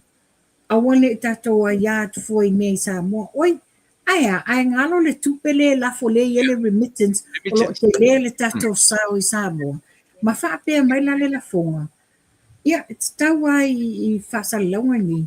Nau mai ele stala I mea I Samoa. Mana tua foi la, tula epa, mana tua. O le vaenga whasalau le mafua o mai le mea lea. Ona o la fonga whape o le lafi le sunga lau le malitoa. I tua o le Blue Wave le iele tauta ia e pokala mea ale tau whai a siata. me la le o le fai o la fonga e le o fai le sa ilinga ma o yo. O le blue wave, o le stala i Samoa. Ia. O le stala i Samoa, i wa mai, me la le tupu iei, wa sau wale, la te ta ua le saunoanga le aki epikupo, rubbish. Le wa mai e fafo le telo le lapisi. Mai le si melang o le fai ka analysis me ia. O e mantua na tutu le epa fai melang tala. Fia me, o e mana tua le tausanga lua whenua ta si lena ufai atu ai alo ane e fai le malo. O te lango atu. Lima se lau pasene le lango. O wha maoni na tala i ele mele fai nei. O wha maoni. O ise wha maoni lo na lango. O ia le si tangata iai le whewaiwai ai le iai nei. Ana lango ia tula epa. Ana lango tula epa. Ele E o. malolo whaata maalii. Yes. Tu ule whewaiwai inga ma le telo le ngasu le tula i mai. Wa pe o le mena le tula i mai le telo mea i tutupu. Ma le si mea tupai. Aua le mai whaalata le atunu i ala tu upu wha ole ole. Aua le whaalata le atunu i ala tu upu wha ole ole. Le anga isi O te tani tonu a ia tula epa. E lo toi le tio whalongo. O ana nafi. O ana nafi. O ina le la aiele tali whaadiale le atunu. Tu sa o ana nafi no atu e wha sa tauro e le sunga lau le mali toa. Sa whaingo fia le mata upu. Lau mai le lipoki ale te teifonoma. E pene e saunoa lua tolu tangata walawa le na levan at tauna tu lai le fionga te mai taipania. Levan tauna tu lai. Tua i wha sa taulo ai e le tamate palmia. Te taimane tu elementu mua. Ele afi lea na vevesi ai. Lea e tutui foi lunga. Tui foi lea fai langa sasa. Tui foi lea fai langa sasa. Ia, whaftai ala uli. Ile lava tofa. Wa vabe no na mate ianga le mele fai ia. Si le lor tu la ipu le lo na lotu. Pei foi la o nafi. Mena e toi sa mo fa fonga. Ile tala to inale fai nafi. Yo tolo. Yo to malama. Len fe mai fia me. E mana tua te usanga na ufai atu. Alo ane fai le malo. Le malo le na. Rubbish. Yes. Mele ka ur kau fa valea. O le tau fa valea. E o fola la na sau noanga na nei la na tau. Te vai pe o le au la fa longo. Oso i fai au. Yoe. Oso i fai au fo le fa pe o fai au sa tau na mo le visa fua e o i fa fo. Yo be fa me. La le mele tatu vai. Yoe. E le o toe o ese mama fau sa mola na mena fai au. Le pakasa. Yoe. O le langona la ia te au e langona whaanga no leita. O i mātou o mātou ma whai au ma tangata le tunu e valia. Ana tō mai e wha mole mai le taimi tō te ai a o le taimi tō te o e tau ai maa mai ai wala lau ma tangata tataa and all this. Anyway, ta e ela ma ta upu tu lepa. O le vaenga lea o le deed of settlement. O le mea na o lau fesili. Aisea, and who, why, only them. La tau nei na yele afianga. O le protected under the deed of settlement. Aisea. Oi o le mea ea na o e wau le tūlanga whaipule o tūlanga mean star. E mawhaina puia mai le deed of settlement lea. Aisea o le whaongaina le deed of settlement mō la auli Ai whapea fo i la ia le atali i le ia Sam. O le tūlanga la le iei nei. Because how I see it, pe fontata no mo ai, o te tapisa pe le deed of settlements le nei. O leo te fsiringia. Why only them? Wa iai se tūla fono, wa wha tūla fono inga. Whapea only certain people e mawhaina governed be protected under the deed of settlement. Ai whaafele lau tele o le atunuu. Wa o ia tula i mai ai. This is a very discrimination issue. Ia. O le mea na e le tatawanto e tala no so o ia mea rule of law. Ele piu o ti ngai tali no tangata. Ai le o sava vali ai. La it's a scale. Rule of law versus deed of settlement. O fea la le mea malosi. A whapea fo iala o se tangata whasio tangata. Ai e mawhaina protected under the deed of settlement. E whaafela le rule of law. Peo tūlanga ia le wa ieni mawhauwhaunga manifesili i le sao ma le tonu. Ia, lata whangai mane mena wa le no fasini. Le no fasini ne au nasa po le ale. Le se senga o le harmony agreement. Ma le deeds of settlement. Le kakalango ingi. A le lapi e pinpoint mai le upu o le settlement. E pi o le laka kilo iai. O le no winga o mea kam fai settle rai se so tu la fono. Pena na ai se so tu la fono. Le tau i ni matematenga. O le deed of settlements la lea. Lena le o ai i le falpui ia la ua ia na ia le contempt of court. Ai te le afisili o tu la i mai mafo tangata. Ona talu mai la ta upu le anafi a. Ia, wa pi whalongo watu o le sortu la fono e iu whatpuipui. O le sao leo le tala. I wa i la tau ia sa afia. Wa molia, lo wha maoni e molia. E le toi tutu mai tutono le. O le motofono, e le toi mwhai. Is it 10 years? 10 years e foi whasala i le mwhaintoi o mai tutono le. O le palmeni. Ma menula a whapela wha maonia. E le aise, e le tula i tamai tai palemia, tu finga palemia and all this. But o le fesiri la, le fesiri ia te au ia. O ai la, o ai le o whaatulanga ina. E mawhaina puipuia, protected, governed under the deed of settlements lea. Ai, e mawhaia le lau tele, o le fesiri la, le fesiri ai. O ai. E o ai la le pena o na mean stop o palemia and all this. Ai whaafele lau tele o le mamalu le atununu. So a whaila inga, wa iai la le a whaina o le ia te tau o tangata, because o le wa discriminates la le whainga lea, only certain people o le wa ma whaina la tō la sia, ia le vaenga le deed of settlement. Ia, e te lele a whaina o le vaenga lea tupai, e whaftei o le ua o i el tātala noa, i le tūlanga lea. Ia, ole sia mea sili lea o na a whaina e lota ita loto na o a ua na nafi. O le fetongi maas o le saulea sui, ai muli ia e tarusanga ia la uni wha mole. Lucia, saunga. But, ai ele me ta ua ile, te lona close na la uli ia le. Close na e la uli le fono nafi. Le winga la utala. O le mea lofa le atua le la uli le male toa. Le winga la utala na o ia na closinga le fono nafi. Le winga la utala ina ua sa unoa le li i avela na whaamanga longa. Na matua i tuia ia le fatu o le parimia ma le li o tulepa. Ioe. La tele elo ia la ua le mea lofa lea o le whaamafula fola o mea.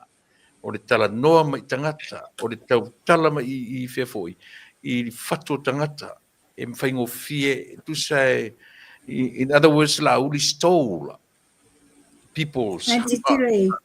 La tau tele mawhaia na whaangale ngana, ma le whaaloalo o lo whaia le sunga la uli na le toa. Ai mai se foi, le toa lo na loto, o tangata wa whale le toa lo na loto. ia ele fa pe o tavi ia pe selu ai Me ai, ele lang o le mea o le tatou wā ai uma ia ia nafi. o le to inga leader foi la le o le mo mi sa mo Me mana o mia.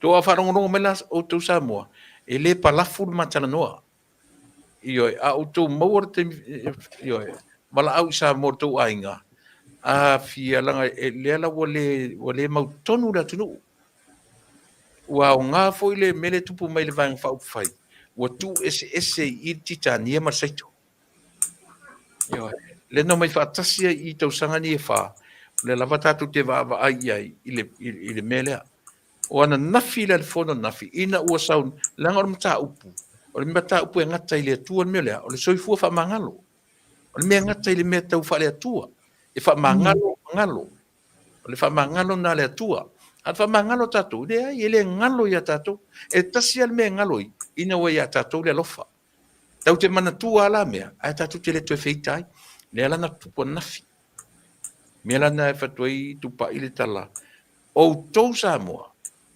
o lo isa mo auto manatu I se toinga leadership e file mua tatu atunu ma vave mau ai le melea choose le fast io auto fesili mai a maua o fe ele fast nga foi fast I fe meia man la tu va le ai ele pretty soon no to lo le ownership o le O fast le tali pupu tu la epa. O le fast mu le iai tātou. ia ara A le fast o fuuli. Tana ia nafi. Le ai masesi o lātou na o fuhina le lango o le fast. moni Ina ia wha maoni ai le mamalu le atunuu. Ia le ai la sa o ala ia le fast o le o mai ama ma le toninga le fast. Ia le no pero fatu. Fa fetai fo inei mea tutupu. Pea le te fatu e le tutupu fua mea. Things happens for a reason. Fa masino mai sa mua action speaks louder than words. Inga yo inga ia sa fai tono palmene nafi. I lango fo yo ofu sa lato fa ngaina.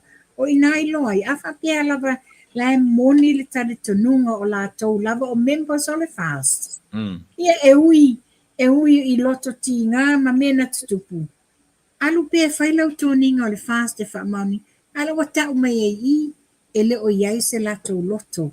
Pe ona fai mai o lato lava la fast. Ia, la batu la umta muri le tupaina toile sa umta muri ata tele yo ta ole le uve vesi sa mo le o se fa mama avenga po se dividend ale nu pifa piu ro amata na fisisiri tangata wa piu fa pe atuale le fast e ma me yelo tu le mai ale man ye fa lo tele ale ole wa nga ia tua fa tau nu me ole fatau nu le miliona, fatau nu le 2/3, then fatau nu le atasi la le metupa. Tau tiro I pe moni la le fast I mela. I le suenga o le lua vai tolu le la sa ili nei. Mana tua le lua vai tolu na le fa alango ye.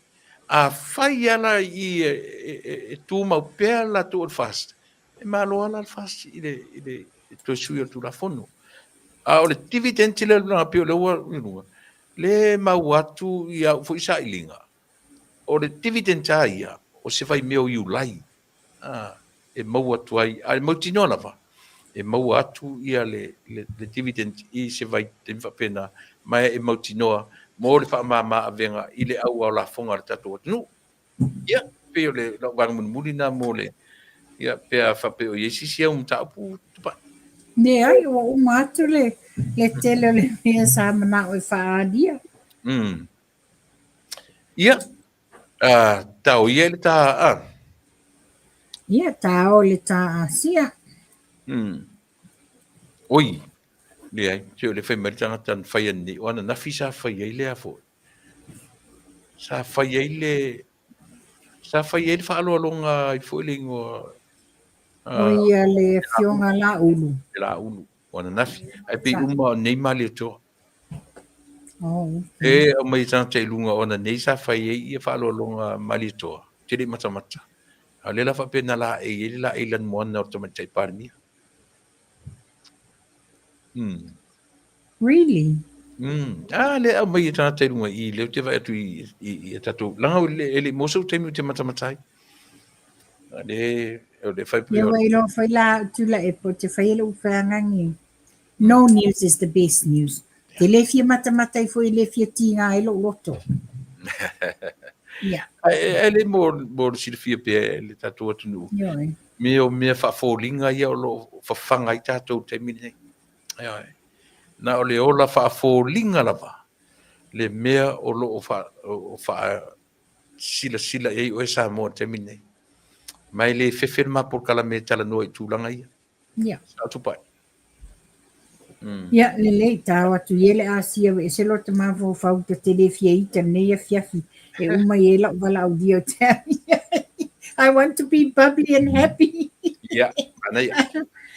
Ya ole ta asia e to tele lava ni se malo le tunu ule lava e faile ngal wenga ol wala au mai le asia o si foi wala to lole ia le fale nei ia wa fai ama mai pe ono fai atu foi vai asun te nei fa mole wala au mai lo to tanga I mai le numero telefoni langa o au o te fai ngā wenga I tai le city a ola ia so te anu ia ufuntanga mamia e le maua o le fale ato o mai ai la le se si o le fale ai e sili le vili mai ka penanta to fetu nai le taimi o te avano ai ia ona to anga I mai la ia o le tatou vai lava I o le asia le atu mau le tau o le vai o le lua se lau tolu sefulumalu tālā I le tangata member ia ma le tolu se lau 5 sene I le retail tangata I le member o le tatou Renew 28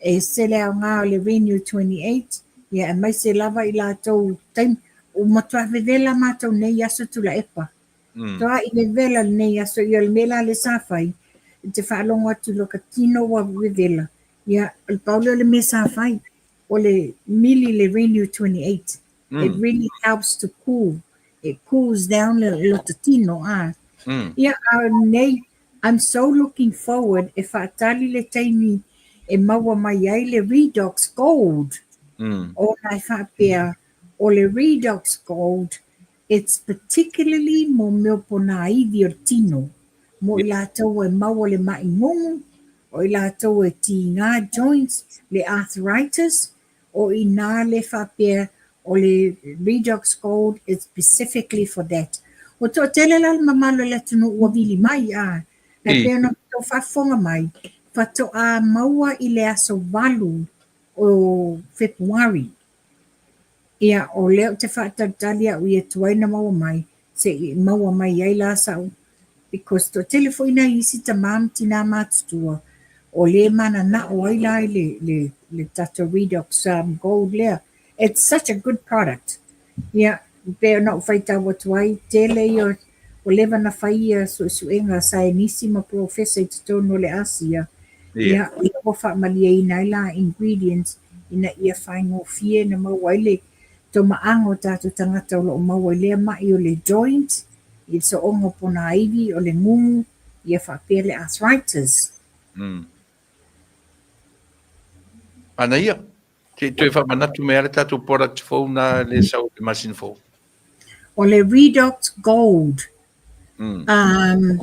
e whapea fo I longa tube, e langu purple la le foi le tube Okay. But we'll wait and see. Can't wait to see it Mana ia le nasa moa I silisilane le telefone tupaina I ona luma le lalo le pena ngai lalo silisilane iai o le ōrua tasi lua I valua toru ono o tasi mo tatou umai New Zealand so se vaenga New Zealand o Australia wala wane tupai le ōrua tasi lua I valua toru ono o tasi nei Amerika so se stete Amerika ia e la viai Hawaii Alaska ia Samoa ia wala mai I le 5 ono lua toru fitu o no lua to fa fonga mai nei Amerika 5 ono lua toru fitu o no lua ia I se vaenga tupai mo America la vai o tatu tau masani you a non-member 170 plus tax and shipping. E isi vaenga o America ile taxinga ia Taipei o Alaska ile isi tax. American Samoa ile isi tax free ia stetena. Yeah, now the shipping na $14 to $15 ia le shipping. O tatou mamai Alaska tax free o Tutuila Samoa tax free. E ai na si to inale na new member na saini na nei ia no le island o island ia ele mfaina o ia le service ale wo ia tu Hawaii e lo la lo no fo Hawaii ia e fai ona ki liva sa o le UPS I Hawaii ia ona nga I lo le ile island na o lo no fo Mariana ia le Mariana Island I le South Pacific na e o ka mai ia si fo new member ana nafi ia o sina vaenga ia tupai ia a me sau no nga muli ia na e tu foi lo ta maftanga au fa ma ia por kalmania fiaf fa tai tu lepa ia la fa fonga anga sa mo fa tai le to po fele tu la ingo lo fa peona to fa fonga mai e pu kalami le nao to fa fonga wa fa peona ma au ili na tu vaenga o me o lo tutupu mai si o tātou atunu I Samoa e mai se le ngasi ma lo Samoa ia whamasino o Samoa I mea sa tau wawa aia tonu whalfono anafi ia matulanga matawalumanga no iai ai tai tonu ia tātou maua le loto maulalo pefo I le tātou waia I le atali tuangane po te mafo I le sunga lau le mali toa ia o ini si ufape mai tafia maua lo fatu tafia maua le fatu le toa ma le loto whamangalo tātou tatalo le tua ia maua se la veai ia pui ona awalofa ia manuia ri ne whaasausanga nei a fiafi tātou toi wheloa I la stonai ia maua le ola ma le malosi whaaftai tu lepa alofa atu I lau producer ia soli toi wheloa ia whaaftai tu pai wheloa ia le na Samoa ua o le vaenga o nai malo tu ro sa filo I nei aso ia te le ni mata upuna talanoina ai le ta ua Samoa le lau tam fai closer tu la u por kalambe nei afiafi o no lo fia ngai le tatu atunu ia ma le vaenga o le fono tanga le parlemene le temini nei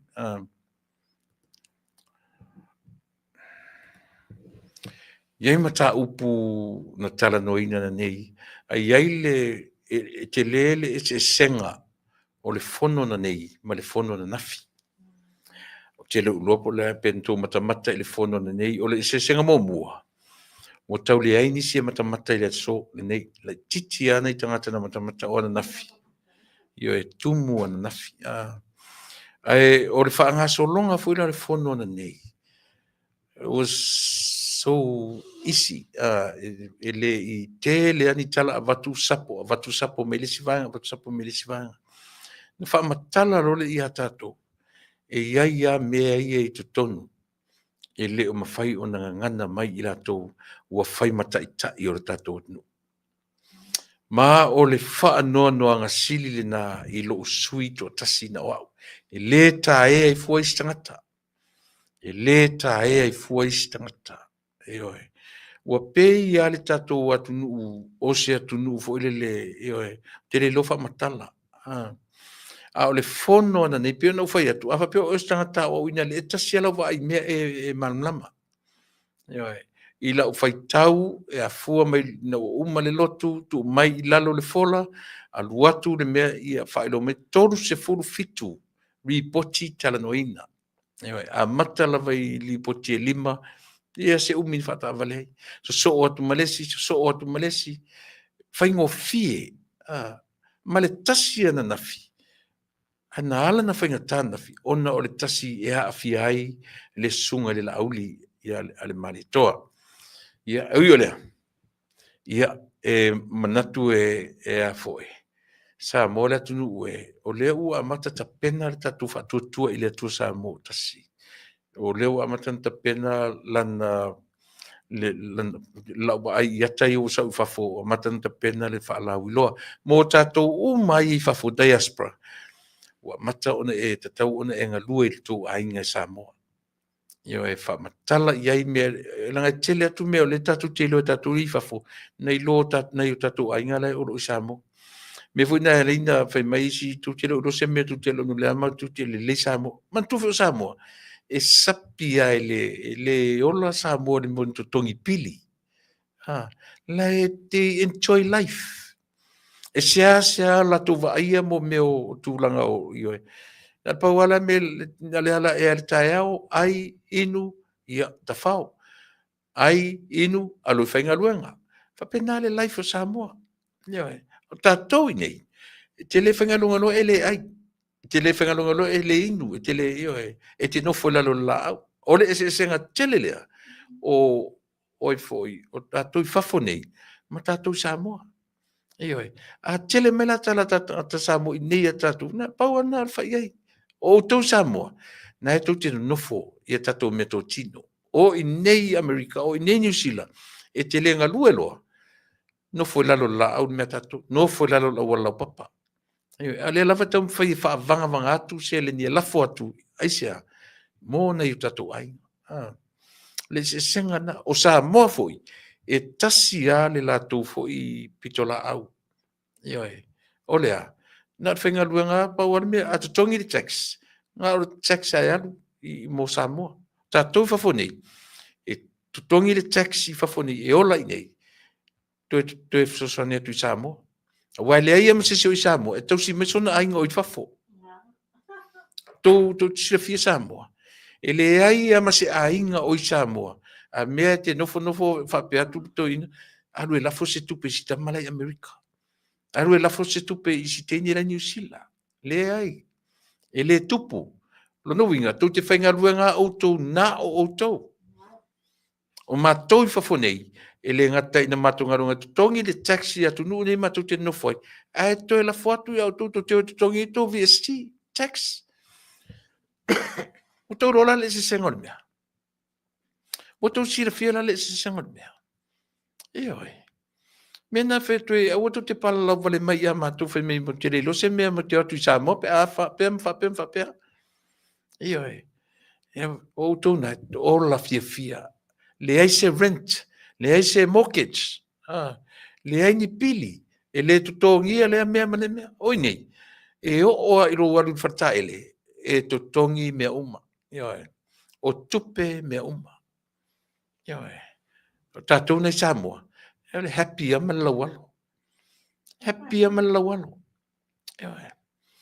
le ai ma sese o tātou o Samoa e nofo a whapea mai wa ai alo la fosse tupe i tamalai New Zealand le ai e wha moe o mea Samoa i a tātou nei whafo te tausira o tātou ai ngai whafo to e tausira tu ma Samoa le se senga nana mea tātou o i lo whapena amana ia sa mātou tu alalo a watu tu e whamei mau te atu e le stala mātou Samoa ma ua mātou te le tu te le sila fia le mele fia ngai ma mātou le ua maruru o to vai mei ofu i o te ofu tuai ofu le maruru so le tua maruru a usu le maruru whapena a ofu na o mare tau vevela e o tu langa lava na tasi mo tātou ia no foi la tunu amu ia o tau na tu te no fo mai me to tino le tātou tunu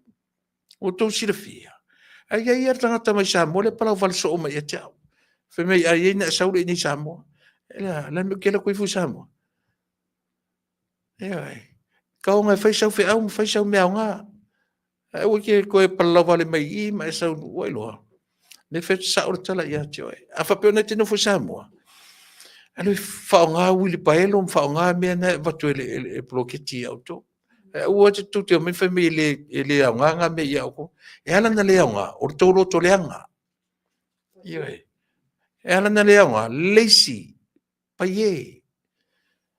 Nga Facebook ala mena e fai. Ioi. Ioi na, o le tala sa o le fai atu. Ioi sa o le fai atu. Ai ua tau te toe mumu mai a matu nei fafo. La fai mela mau tatu e le stala matu le tio tuna. Ai fai atu le remittance na o la Samoa. Ioi. That's good enough. Ai ua tau te toe le mafau mai nunga i. Saure si fai pule le ana, fai pule le i vai maunga lua. Le lau fat sa o ia te oe. O ele si le toi tū mai palota. E oe. Ia la matou fai atu nei lunga e o langa o la uo le leina la lua tā momo e mai nai le tū malo. Tamale tā. Tai Mang Chinchen. Ia le na. E oe. A o le aini au tala te tau tala i lunga o le fono. Se file mu. Tu le lima le ngutum file mu. Fa alua e le nofoa. Ae. Ai le tu ai lunga fai tala le tarafia ngai. A o le aini manatu e on e au ngā i le atunu. File mu. Malo lo le lei. E oe. Ina. Oni to mai fai mei o tō manatu to te whaavalea le atunu. E oe. Ia. Lava la tōtua mo e neso. Manuia whainga malo wha awau. Ia. Te lilo po ratu inga tau tatu fast temini. A o le fast lava ia mo next year. Te pena tatou. Fast supporters. Tai leaders of fast supporters nei California. E lei tau ta pena vavi ta pena. Ia e le lei tau vavi ta pena. Fai fo infosas ni atu. E le lei ono tau vavi ta pena. E le lei a le vala au mai o le tatou vaenga. Ia o lo ta pena atu tatou i fafone. New Zealand, Australia. Langa fa pena. Mortami nei. O lautou ono masani. Io e. Manuia tele o tō whaiva. Lau whionga tamtai pāle mia. Manuia o tō whaiva. Tei tai o le tuangai. Sea ngai whaare leile atunu. So ia kau whavalea tangata o le atunu. Whai whaare leile o tō mea. Whai whaare leile o tō mea e whia matamatatu le lalolangi. Pe au tō whiarufani. Ia le nā. Ave le teach of settlement ave whai ngā isangata. Ai le ngā oko e saini ngā settlement. Se fa pa leni mai le rule of law tatou ta vai toto ia ta poni la mutu o te tau tala mai fua i le na vai se fengo fi ia o le na sa mola tu pe le tatu te filo ila so tofi le ma por kala masani ia male sunga ia male fionga ia leota tui vesingano ia moronga le mamea le ma prokalamena i le so tofi faisina koma tai au nanga o fanga singa sia pe ia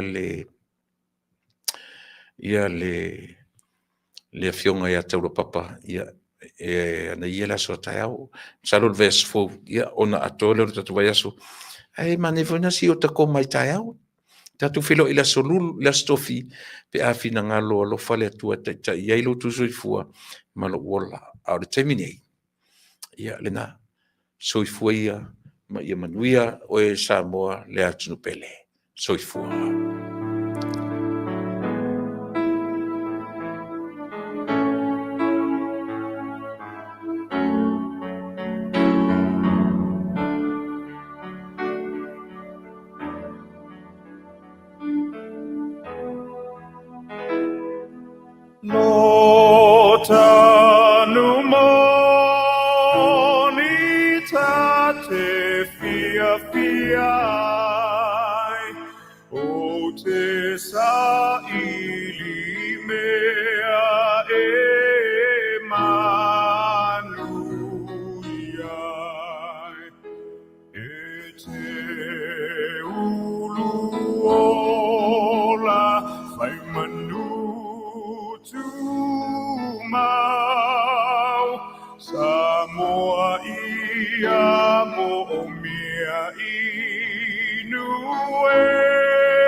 tai lo tato peinu lo tato nu ia talo sia lo tato nu ia manu ia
Ola basa eli polei beleti ei halo mai samo siata ele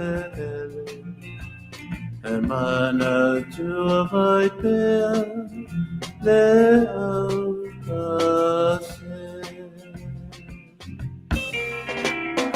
oh I never will forget you Samoane haloatu Oh I never will forget you Samoane haloatu Say for my Samoa Say fayatu ola ufatu Say ole susana so ina Pele ai Samoa Oh, I never will forget you Samoa haloatu Oh, I never will forget you.